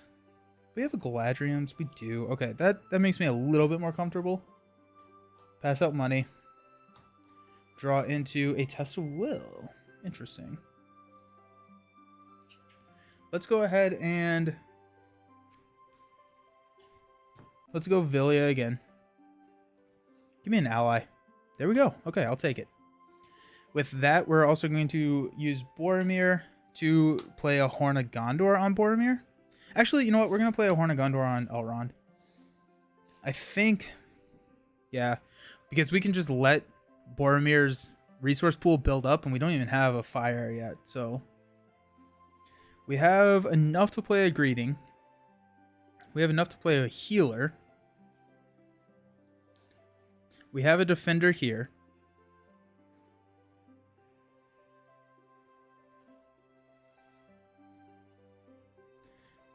We need questers. Okay, let's go 2 to play Warden of Healing. Because we need to clear this before our time runs out. Because if time runs out, it clears our Warden. And so I don't want that to happen. So let's go ahead and quest. We've got 3, 4, 5. And then we'll use an action. We'll ready Boromir by raising our threat. So we're questing for 5. And we're showing 2. Yeah.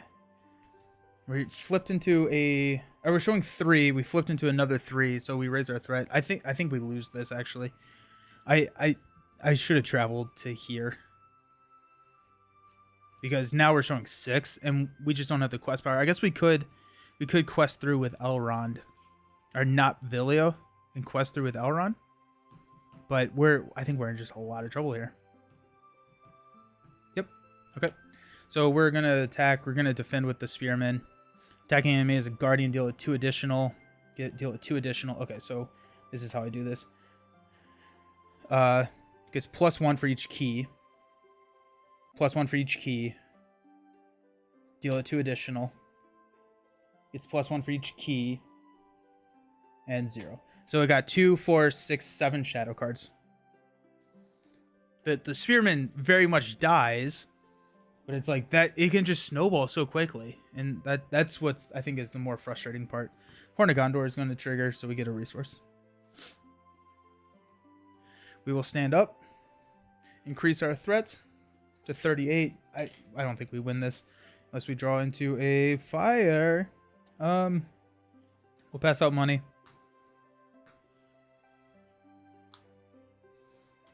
Play a fire there.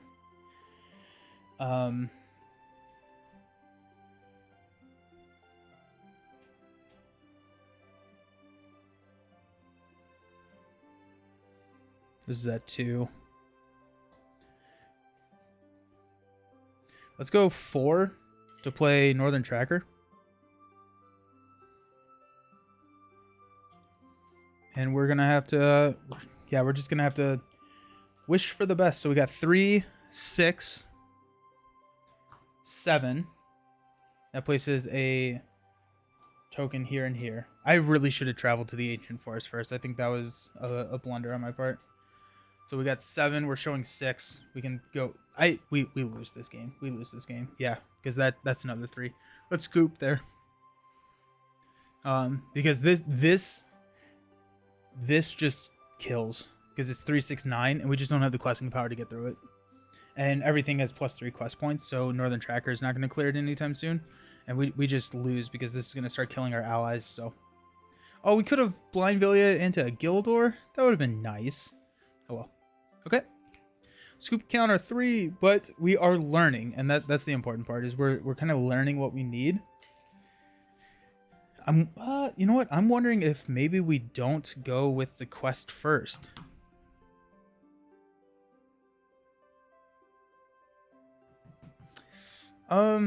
Maybe I still think we do. And I think the only reason is because we don't get to see the guardians that we're facing off against before we determine where we're going. That would make I think that would make the quest so much easier. If you pick the guardian first, and then you got to choose how you wanted to take on that guardian, I think that would make this quest a lot better. But because like you can just flip into an unwinnable combo in the guardian and location and like time, it's just like that can be a little frustrating. Oh, and I wasn't even dealing at one additional shadow card, so we were null and void regardless. Okay. Let's see what we draw into, but we may go with the kill the guardian first. And just sacrifice our threat. And like, if we have a Light of Valinor, we can protect our threat a little bit with questing with Glorfindel, but then we just use Elrond, Boromir, and Glorfindel. It's tough. It is a tough. Yeah, it's tough. So let's go. We got 2, 4, 6. What do we got? We got Hasty Stroke. We got Avilia, Warden of Healing, Runes, Gildor, and the Spearman. We have Villia, but we don't have any of the other pieces. I think we have. Do we have to keep Villia? Do we? Okay, so what if we do this? What if we don't have Villia to start us out? We can use Elrond as just like a normal hero and let him quest. And maybe that's what we need to do. Is we need to build a little bit, and Villia. You know what we may need? We may need an Unexpected Courage.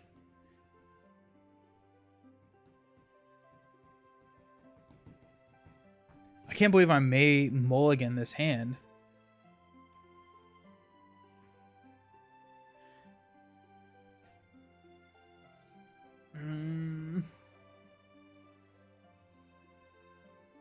We mulligan this hand. We also have a rune, so we have the potential. We get to see 3 more cards. And so I think we're going to mulligan. I think Unexpected Courage is... Or a Stargazer. I think we need a Stargazer. What would we have gotten? Got a Gandalf. Then Runes would have been Unexpected Courage. Dang it. Okay. Well, I still think that's the right call, but hopefully we can draw into a Unexpected Courage and a Villia.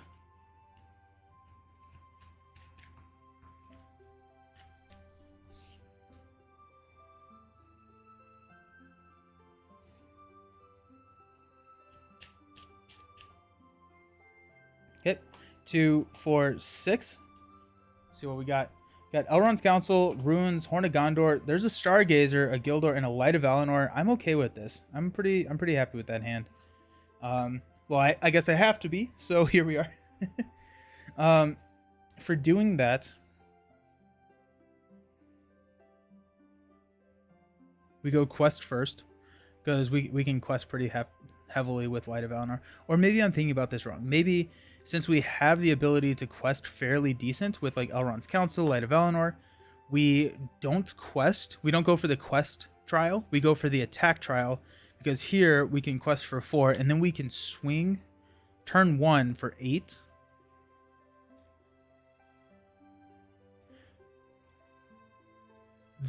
That... I mean, but if we swing for 8, I mean, like, we're only doing 3 damage here.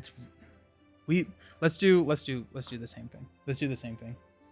Because that is the definition of insanity, is it not? The same thing, expecting different results? Okay, let's find our key. I also think the last game would have been a lot different if we traveled to the Ancient Forest. Wait, let's roll the dice. The boar.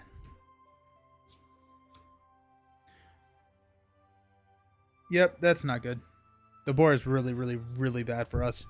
So it's a time 2, and once it, the boar, I don't know if starting with the boar is winning is a winning strategy actually, or a winnable situation, because the boar starts with time 2. Once you run out of time, you discard an ally you control, which it may be. We may be able to do it. Where did I put the?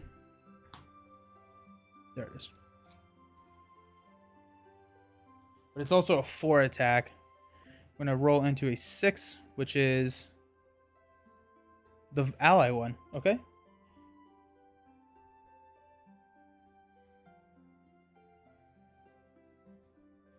That's not horrible.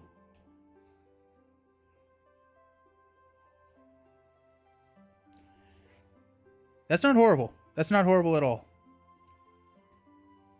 Because we can travel to cave and potentially burst the cave turn 1 and get rid of boar before it actually discards an ally.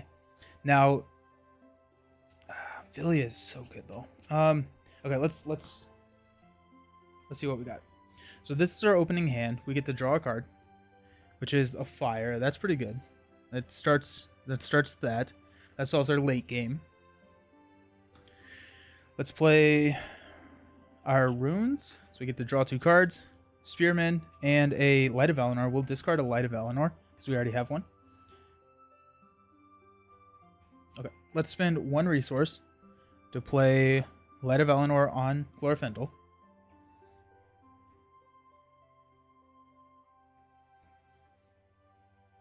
Guess we'll play the fire over there. We could drop the Spearman this turn, but I think I would rather play Stargazer. Actually, no, we can play Stargazer next turn regardless. So we could drop Spearman this turn with these 2 resources. And then that yeah, I think we'll do that. Yeah, we'll spend these 2 resources to drop the Spearman, just so we have a blocker. He's only attacking for 4. That's the other thing, is like we have the potential to defend. Actually, we no, this is effectively the same.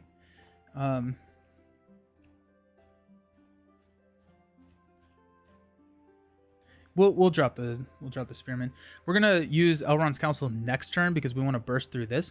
So let's go ahead and quest for 3. We're showing 3. We're gonna keep that there. We're actually gonna fix all of our threat though. Let's go down to 29.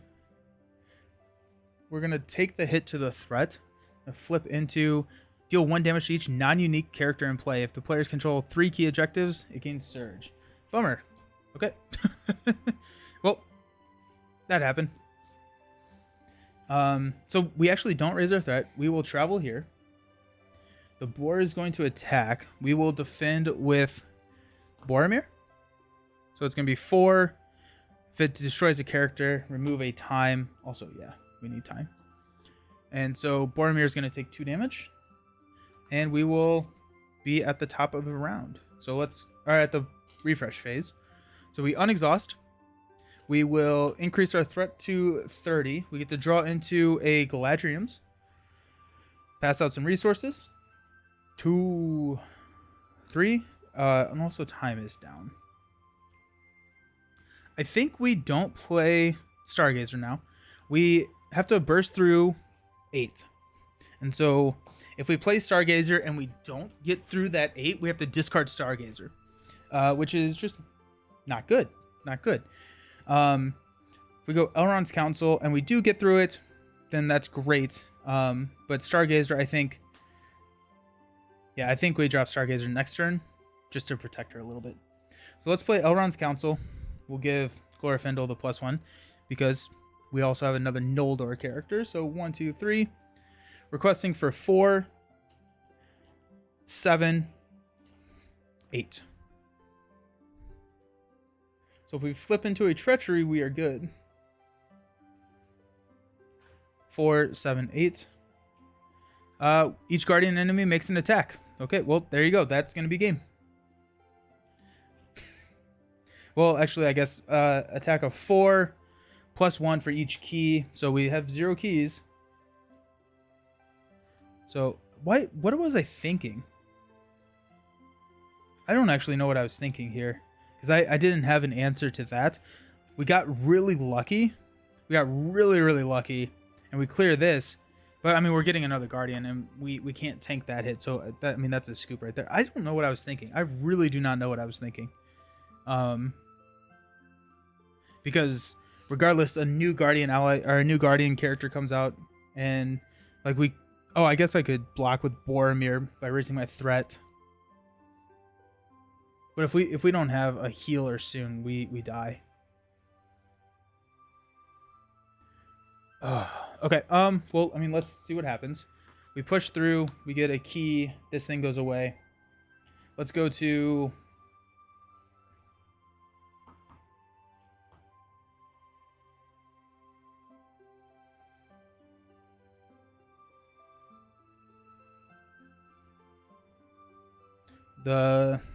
I actually don't know where we're going. I don't know where we go after this.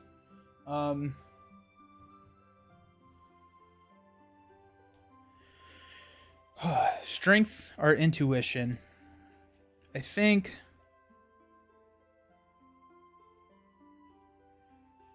Let's go intuition.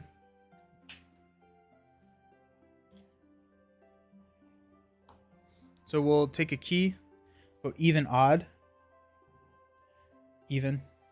Key of the wolf. So the wolf is going to come out and engage us, which is an attack of 5, which will that. So if the raven came out, we could have won. The wolf kills one of our heroes, so that's a scoop. Another scoop. Another scoop. I'm not 100% sure. Should I have kept Villia? Do we just need to get really lucky on the Villia draw? Is that what we are missing? Do we need to not go with the quest? No, yeah, it's a the problem with Starry is that it's a frustrating quest just because it's not necessarily something you can build for, because it can be so random, because these pairings are random, and these iterations of pairings are change the strategy so much. So you need something that is super flexible, and that's so hard to do in a solo. Now, I think in multiplayer, this scenario is way different, because in a multiplayer, you have someone who can quest. You go the mono spirit, you go the mono tactics, and you can figure it out. But in just a solo deck, it's not. It's like, it's frustrating, and I think it would be better if we got if either these were linked, so like this was already together, this was always together, and this was always just together, and you could choose which way you went. You could build around that, but okay. Let's try it again. Scoop counter is 4. So luck of the draw to line up with the strategy. Yeah. Which, like, I guess you could just continuously scoop until you get a good matchup.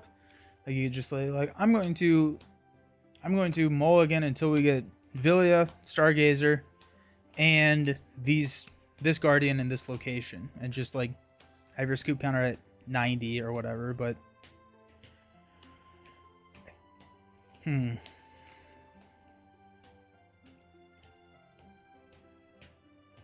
I do think I don't know. I don't know. I think getting a shield is pretty good turn 1, because Boromir can then defend. Then we don't have to be using our allies to defend, and that helps us build a little bit. You're banking your Aowen's Tactics, Glorfindel Spirit, and Dane Spirit. Make crack it. Yeah, sweet. That's awesome. Okay, let's see what we got. We got 2, 4, 6.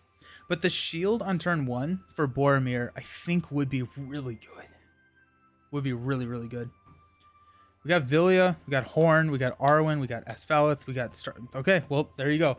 If if any hand is gonna go far, this is it. I mean, like this is what you want. So, um,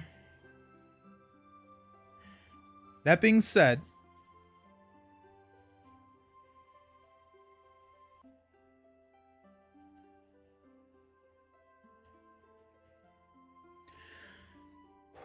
what if we go like the perseverance or whatever, shuffling it into the bottom 10 cards? No, that's just not good. That's just not good. Okay, so what I think actually it might be the, let's look at it this way. Which one of these can we tank the hardest? I think it's here. So if we can get the Raven, if the Raven comes out on the quest trial, that's our best case scenario because it's only attacking for 3. We can defend the 3. Time 4, deal 1 damage to every character. Yeah, we can't really draw much better than this. And so like if we can get Raven's Guardian turn 1 and not with, if we can get the Cave and Raven's Guardian, so limiting our allies and Raven's Guardian turn 1, we can milk turn 1 or trial 1. If not, then we have to change our strategy. That's about where that goes. Okay, so 1, 2, 3, 4, 5, 6. We got 5. We got the Cave. We got the Cave. We are halfway there. Okay. Shuffle these up. These are gonna be our. Got 2.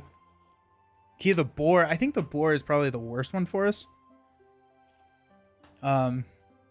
Which is sad.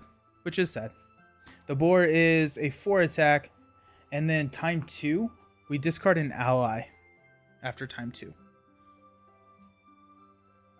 So that is rough. That is very, very rough. Discarding allies, just not good. But here we are. I think we have to push through. Oh my gosh. These Guardians stink. Okay, so we've got here. Let's go pass out our money. We've got a Gondorian Fire. Okay. I mean, we got the pieces. I want to... We can have Boromir defend. We'll go ahead and play this. We can have Boromir defend. So I think we Villia. Yeah, we can blind Villia turn 1 and then maybe push turn 2. So for blind Villa-ing, we don't need to play Horn of Gondor, so we can use Boromir's resource and Glorfindel because this gives Elrond the Spirit, so this is just a flexibility resource to play Villia. We will use Villia to play a Stargazer. Oh my gosh. Okay, like it. I can't script it better than this. Let's go ahead and use Stargazer just in case something kills us. We've got a Horn of Gondor, another Stargazer, Elrond's Council, Galadriel's Greeting, and a Gondorian Shield. So we get to choose one of these that we're going to be drawing into. I think it's going to be the Shield. I think I want to draw into the Shield. Or do I want to draw... No, I want to draw into the... I want to draw into the Shield. We can Villia the Greeting. Draw into Council. Villia Stargazer. And Horn of Gondor. So next turn, we have a 4 defense here. So we have the defense that we need to be safe. Villia drops us down, meaning that we can play around with our threat a little bit. Stargazer is going to go away in 2 turns. We have another Stargazer in our hand that we can play. So yeah, I think that's going to be our set. We don't have a Light of Valinor, which is not great. I didn't really think about that, but here we are.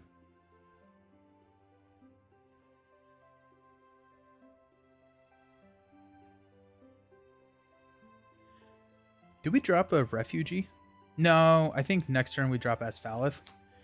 Next turn we drop Asfalith with the resources that we have here. so we can.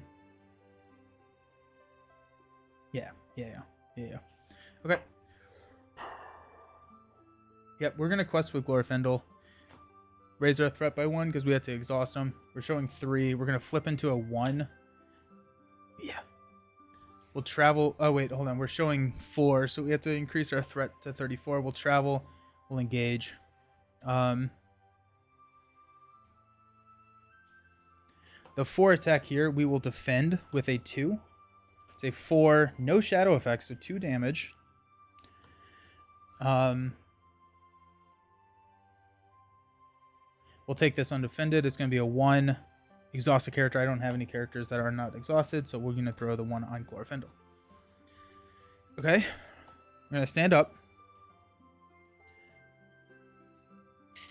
Draw into the shield. Pass out money. Increase threats.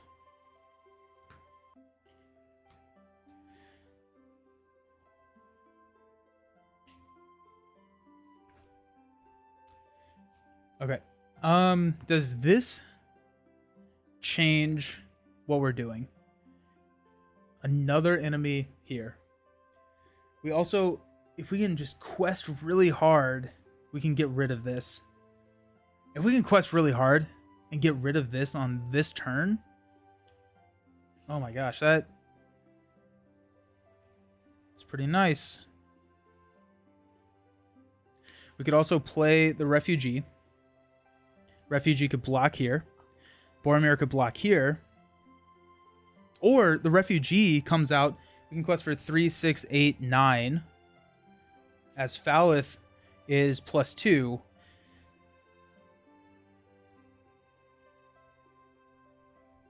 Do we... No, because then we need a... Well, we could have the Stargazer block the next Guardian.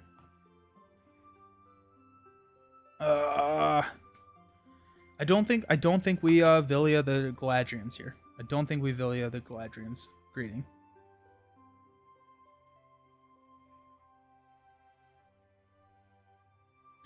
Do we play the shield? I don't think we do. I think, yeah, okay, so I think our play looks like this. We play the refugee. We have the Stargazer block the Guardian, whatever Guardian is out, and ideally we come here. The reason being is we have another Stargazer in our hand, and we have another Stargazer in the top 4 cards of our deck. So this Stargazer is not as valuable to us, and we can use it as a blocker. Okay, so the refugee comes in. We quest, and the refugee is going to get discarded because the Stargazer is going to die. But I think we really want this to quest to try and push through this. Because if we can push through this, we get another Guardian and another location. Actually, you know what? I don't think we're going to keep this location. Like, this is bad. This is really, really bad for us. But I think it could be worse. So instead, I think we block with the refugee here. We have Stargazer as the ally we're discarding. And we don't quest very hard on the cave, just with the understanding that we're going to have to discard allies, maybe do it in 3 turns, right? Discard an ally, and then we just have the blockers ready to go. So that being said, let's use a Boromir's resource to play a Horn of Gondor. And I think we play the Horn of Gondor on Elrond here. And Elrond can drop a Asfalith onto Glorfindel. Yeah.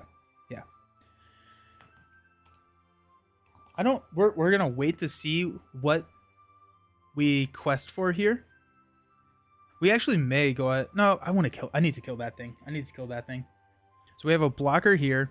We have 6 damage, so that's going to be Glorfindel and Boromir. We don't have to Villia right now. We could Villia after the quest phase, and then maintain Elrond's ability for later. But this kills here. This is a blocker. We'll probably take this undefended. It's just 1 attack. So we know it's a Galadriel's on here. So let's see how the quest phase shapes up. Depending on what comes out, we have the flexibility of Elrond either defending, attacking, or Vilya for a Galadriel's. Okay. I don't think we quest. I really don't think we quest here.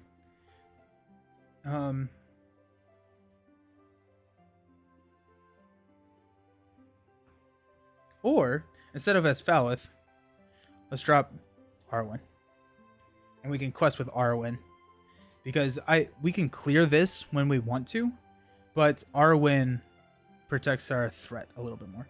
So let's quest with Arwen. Yeah, and we'll give Boromir +1 defense. So we're showing 2. I'm gonna flip, remove X time counters where X is the number of players. We'll remove this. We will discard the refugee. The reason we discarded the refugee and not the Stargazer, like we had initially said, is whenever a character leaves play, we have to discard the refugee. And so discard this, and then Stargazer can block here. Okay, so we place 2. So it's effectively an Asfaleth. And then we place 2 here. And then, yeah, and then next turn we will... Okay, yeah. I'm happy with that. Vilya, Elrond for a Galadriel's Greeting to reduce our threat by 6. 1, 2, 3, 4, 5, 6. Down to 26. Sweet. We can take a attack here. Give it 2 additional shadow cards. +1 for each key. Undefended it is not, so we're good. This dies. We get a resource from Horn of Gondor. We're getting attacked here. Right now we don't have any healing, so let's go ahead and defend for 3 to 1. It's a Guardian, it makes an additional attack. It's not. We'll use our ability to raise our threat by 1 to 27 to ready, and we will swing back and kill the Spirit of the Wild. Okay.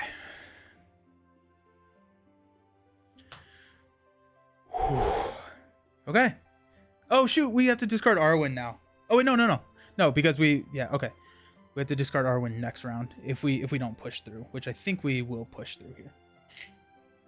Okay, we'll ready up, increase to 28, draw a card into the council, pass out some money.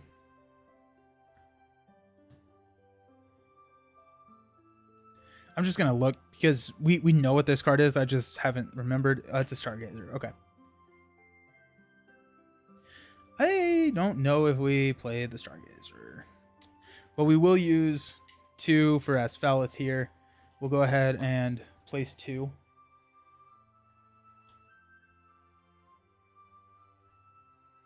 We're going to use 1 to play the shield on Boromir. So that gives Boromir 4 defense. 5 with Arwen. So when we quest... and we're not villain. We're gonna try and push through this We're gonna try and push through it, and then we have a defender of 5, which should be fine. Let's counsel. So 1, 2, 3, take us down to 25.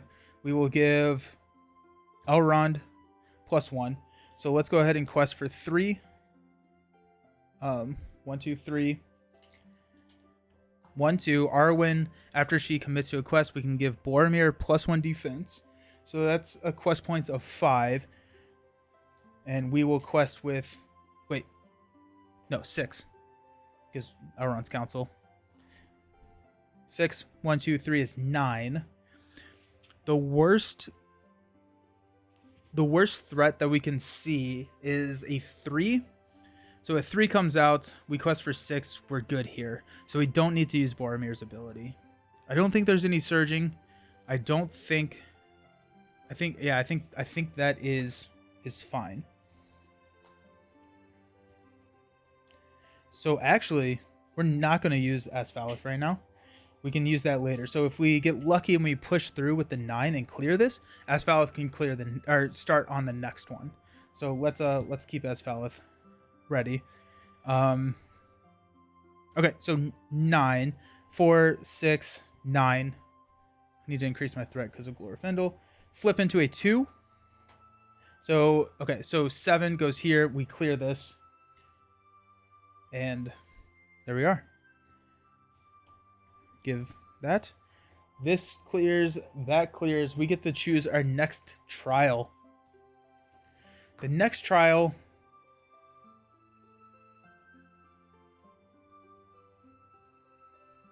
Our next trial, I think we go with the attack one. I think the next trial, regardless...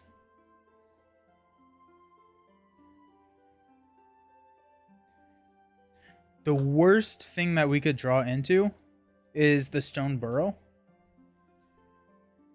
and the Guardian.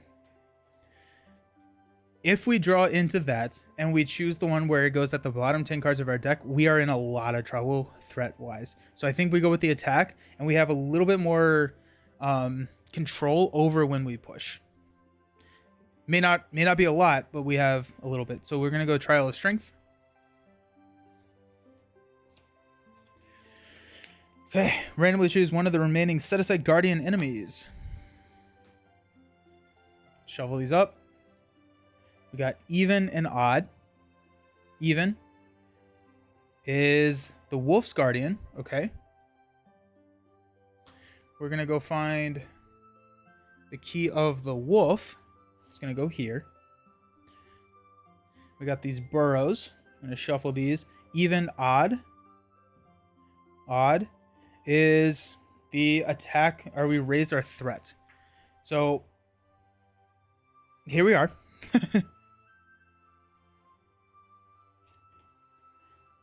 When the players control the current key's objective, and we also cannot...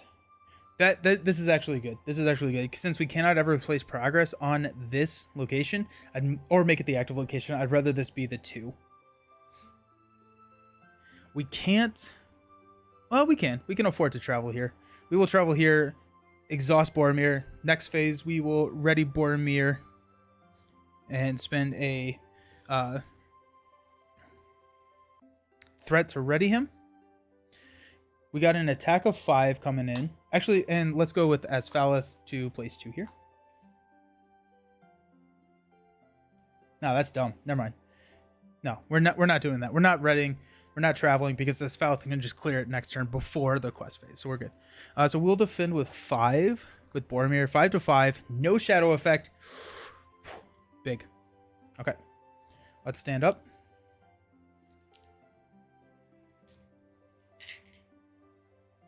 I am like tense right now. This is crazy. We'll increase our threat. He attacks, so we'll increase our threat by 2 more. So we're up to 29. This is a time 3, so it ticks down to 2. We're going to draw into the Stargazer. We're going to pass out money.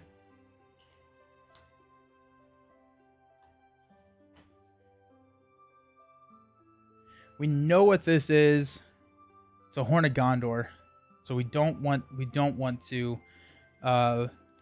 Villia that. Starting out, let's just Asfaleth this thing. Get rid of that. So we're showing 2. We actually don't have to quest that hard. Let's go 2 here to play the Stargazer. The Stargazer will use her ability to search the top 5. There's another Villia. Northern Tracker is not great here. Yeah. Hasty Stroke. We'll Villia in a Northern Tracker, and then we will draw into a Hasty Stroke and hopefully get something better than what this is. I want a Light of Valinor. A Light of Valinor could help us a lot right now.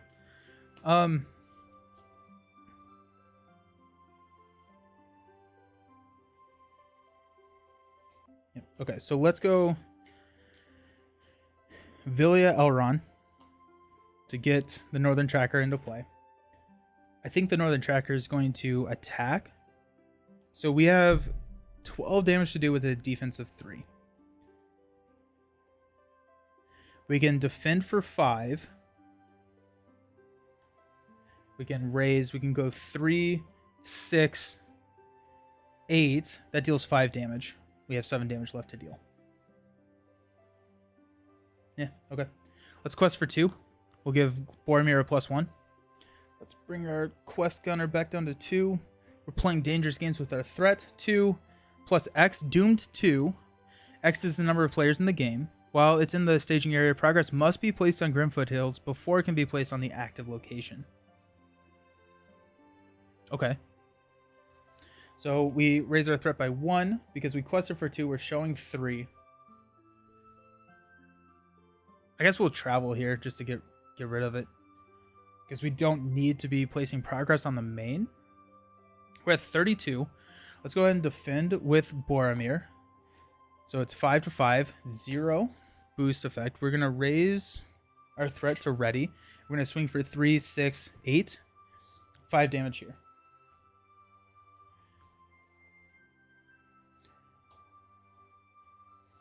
Okay, end of the round. Tick down, we'll ready. Increase our threat to 34. I dislike that. We'll draw into the hasty stroke.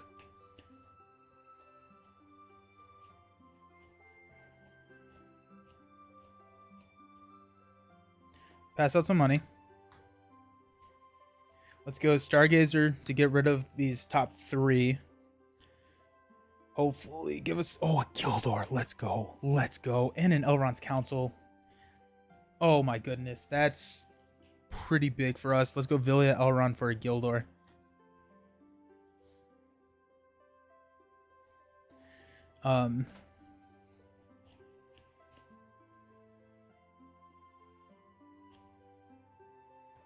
We'll draw into an Elrond's Council, which will help with our threat here in a second. We will defend here for 5-5. He has 7 health left. We swing for 3. We have 2, 4, 7. We can kill this turn. We can kill this turn at the expense of threat, but that's fine. I'm fine with that. Oof. Ooh.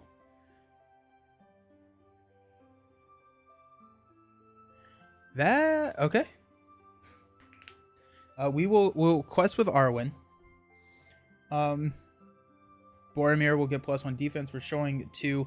Flip into each guardian enemy makes an attack. Oh no. No. No. Oh wait, actually that's fine because we can just Boromir multiple times. So it makes an immediate attack. We will defend with Boromir. So 5-5. If this attack is undefended, it is not.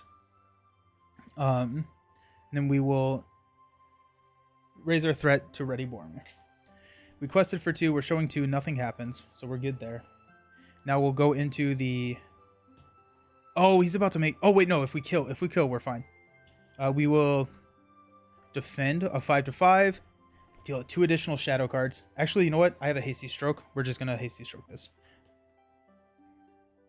No, we're not. The first shadow card gets +1 for each key.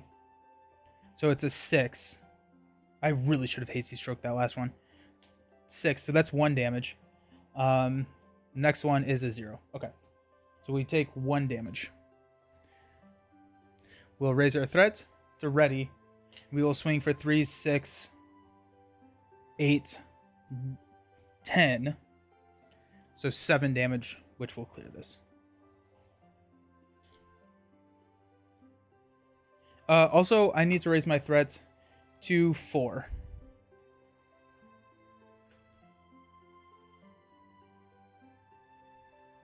It may be too higher, actually. I think it's too higher. So we're at 42. Yeah, I don't think we win this because the threat's too high. So we'll progress here. We got 2, 4, 6, 8, 9. So we will shuffle the last key into the bottom of these decks.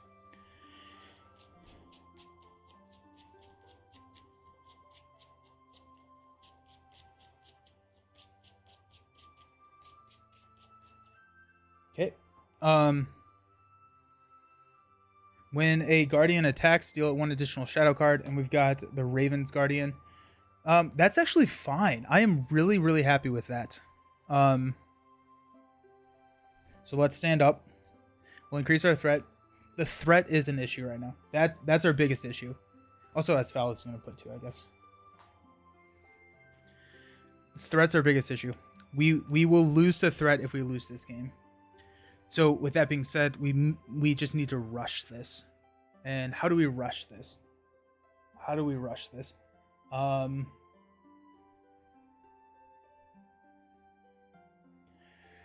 We should see the keys soon. If we see the key, all of those come in. We have to travel. We have to tank an attack. We have to get more allies on the table, and then we just have to quest very, very, very hard. No, heck, we're gonna throw it there. Asfalith is gonna throw there. If only I had the Light of yeah, I need Light of Valinor. Yeah. I did all of that. I don't think I passed out money.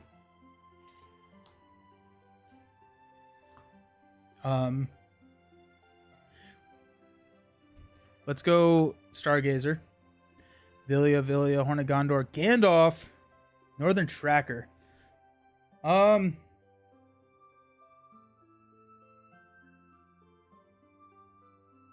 think I'd rather have Gandalf in my hand than coming out right now, because Gandalf in my hand is worth 2 in the no, that's not the right saying. But Gandalf in my hand, if we push through, Gandalf next turn can help us just tank a hit or quest really hard. This is a time 4.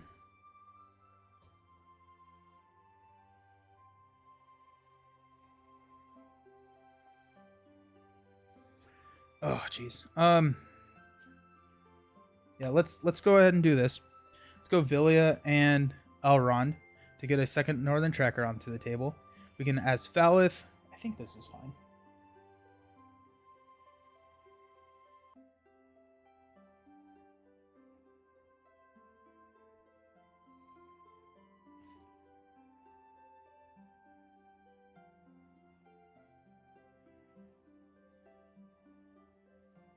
Okay, I got these switched up. We're doing this one.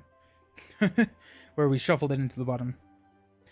Guardian enemy. Anytime a player would place progress on this test, discard. So we can damage and place progress. So we'll place 2. Then we will go 1, 2 to clear this. Actually, that's up there.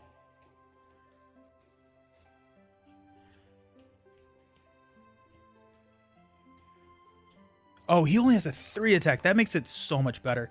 So we're questing for 2. I have a council which we will save for the burst. We need as much. Oh, it's gonna be so tough. It's gonna be so tough. The other issue is that if we find the key right now. Oh wait, they're gonna attack. That's gonna be bad. That's gonna be really bad. That's gonna be really bad if we find the key right now. That's the thing. We have to just assume that we're not. Go 2.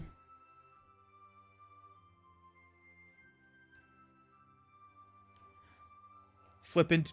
We found the key. Dang it. Dang it, dang it, dang it.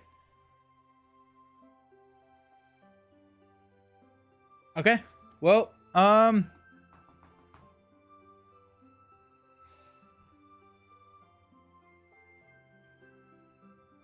here we go.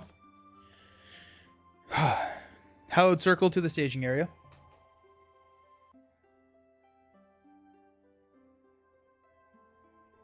X is the number of players in the game. We quested for 4, so this does clear, so that's nice. And then we have all of these engaged with us. We're just going to use progress for the time. But I think we lose. I think we lose because we top deck the key. Because we can't take that hit.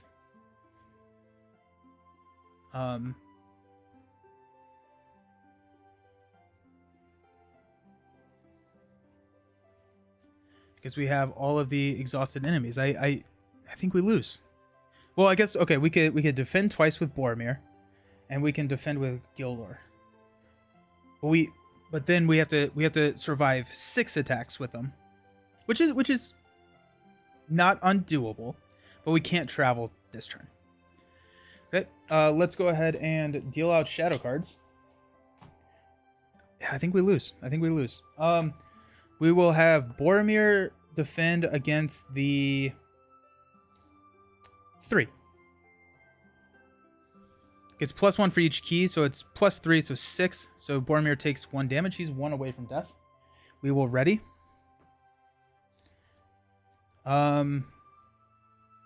We'll have Gildor defend against the 5. We exhaust a character we controlled, so that's going to be Glorfindel. We stood up. We need to do our threat. And we have an attack of 4. We have a hasty stroke, so we are technically fine. So let's go ahead and defend here. Defending player exhausts a character he controls. We don't have any, so we are fine. This attack of 5 dealt 2 damage here to Gildor.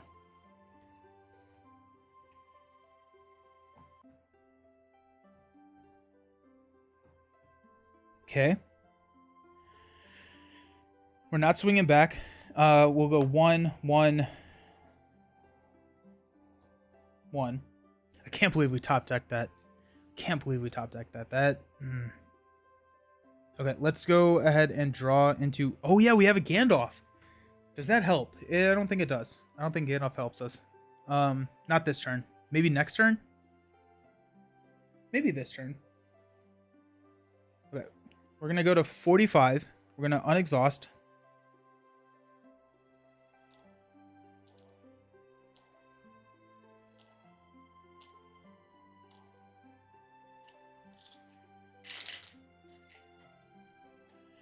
Okay. So, we have to travel here and then burst quest that. We have to take 6 attacks this turn. Because each one of these will attack us twice, because whenever we travel, they attack. Also, we need money.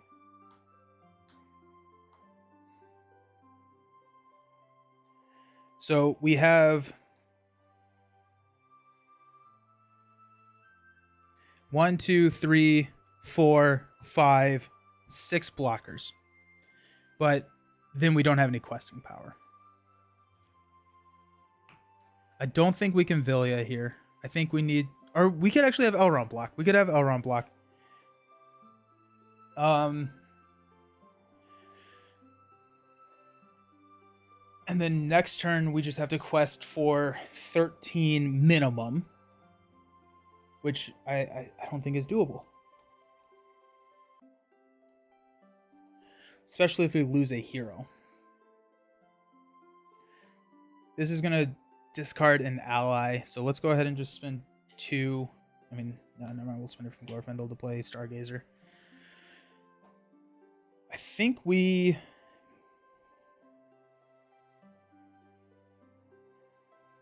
Okay, so the question is can we survive? Can we survive the 6 attacks? If we can survive the 6 attacks, then next turn we have 5, 6, 7, or 5, 8, 11 quest points, 12 just with our heroes and Gandalf and what's in our hand. And then if we can keep Gildor around, which I think we want to. I think if we can keep Gildor around, that is our that's our winning condition there. Our threat is at 45, which is just not good.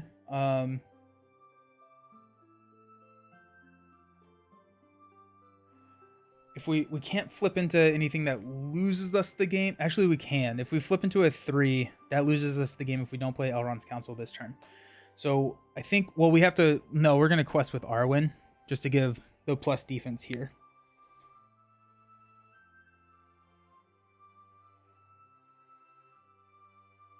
Okay. So I think we have 1, 2, 3, 4, 5, 6 blockers. We have 6 blockers. So if they don't get another attack, we are good. We do have a hasty stroke, so we can prevent one of those extra attacks. So with that being said, we are going to quest with Arwen. Give Boromir... Actually, we have another defender with Elrond. So with that being said, if we have a defender with Elrond, do we want to do something with Elrond. Oh, we're gonna discard an ally, which will be Arwen, I guess. No, actually, we're gonna defend, and we'll discard Stargazer. Okay, so requesting for 2, showing 1. Deal 1 damage to each non-unique character in play. Then this gains Surge. Dang it, that's gonna... yeah, that's gonna end us. That's gonna end it. So that's 2. We get 2 of this. 1 damage here. 1 damage and 1 damage. So we place the progress here, I guess. I think we still have to do it. So travel. Boromir can block twice. Technically, he can.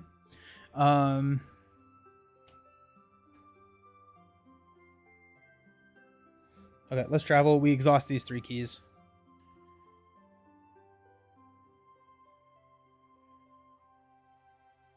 We know what this top card is. I'm just going to look because it's a Horn of Gondor. That's what I thought. Okay. So it's not worth doing the Villia shenanigans. Okay, so the first attack is going to be a 3 here. Because after players travel here, each guardian enemy makes an immediate attack. So it's going to be a 3 attack. We're going to defend for 5. Attack destroys a character. Remove a time counter from this quest. Boromir can block more than that. We're going to increase our threat. Ready, Boromir. The 5 attack here is going to be blocked by Northern Tracker. So it's going to be 5. Gets +1, so that's way enough to kill the Northern Tracker.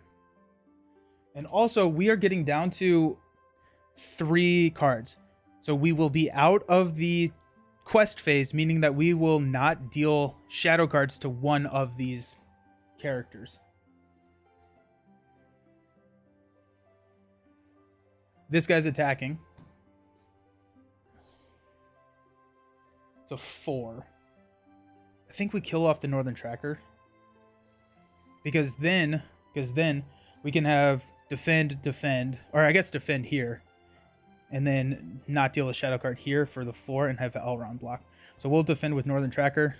Gets +1. So sweet. We made the right call there. Okay.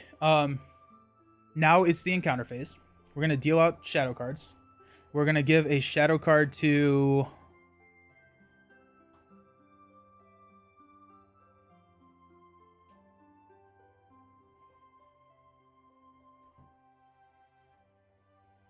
the Raven. And... the Guardian. We can cancel one of these. Okay. Raven's going to attack for 3. We will defend for 5 with Boromir. That destroys a character. Remove a time counter. We're not going to deal with that. I guess we could attack, or we could defend 4-1 here to protect our threat. We're at 47. I mean, like, no, threat's a resource. Stand up. We will defend. I think we'll deal it to the Boar Guardian, actually.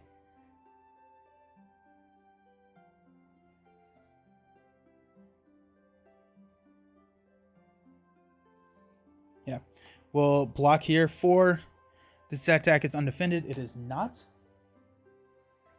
And then we got a 5 attack. We'll defend for 3, which will deal 2 damage to Elrond. I mean, I guess we have 2, 4, 7. There's no reason to... Okay, fine. We'll put... I guess... Okay. There's no reason to not do it, so we'll put 7 damage here. 2, 4, 6, 7. 7 attacks, so actually it's only 3. Okay. We will raise our threat to 48. We will draw a card, which does not help. We will remove a time counter. We will discard Arwen as an ally.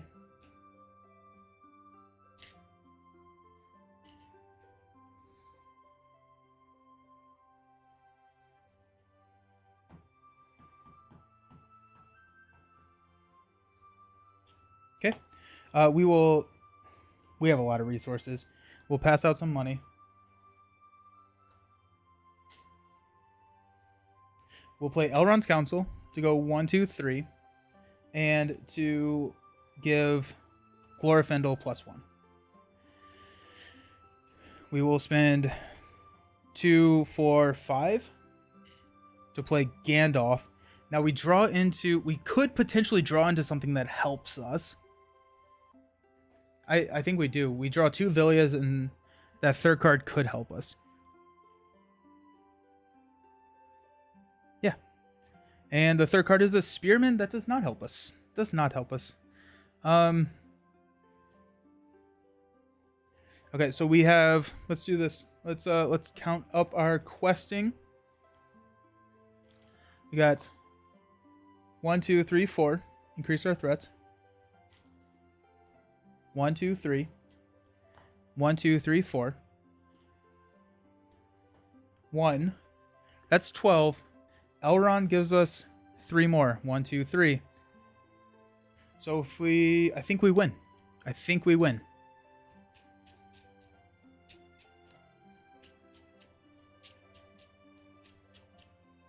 We win or we lose. We absolutely. It's actually kind of interesting. I don't necessarily think we lose if we don't quest out here. I think there's no way that we don't quest out, unless they make a immediate attack. If they make an immediate attack, then we're redrawing, because I don't want to play this again. There we go. So +1, Doom 2. Oh, that puts us at through 48. +1. So we quest through with 14, clearing this, and that's game.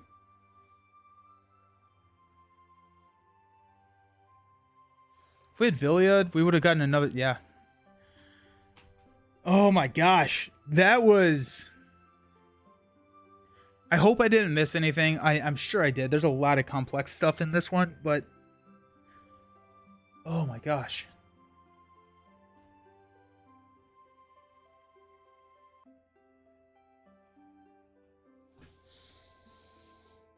Whew. That was intense. That's one of the more intense quests I've played. Villia Elrond just helped so much with the speed, and we didn't even get to our good cards. Like we never had a Light of Valinor.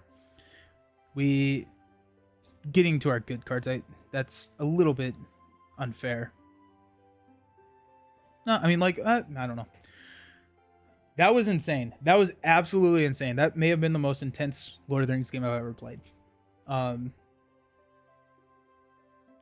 mean, Boromir sitting here with 1 life left.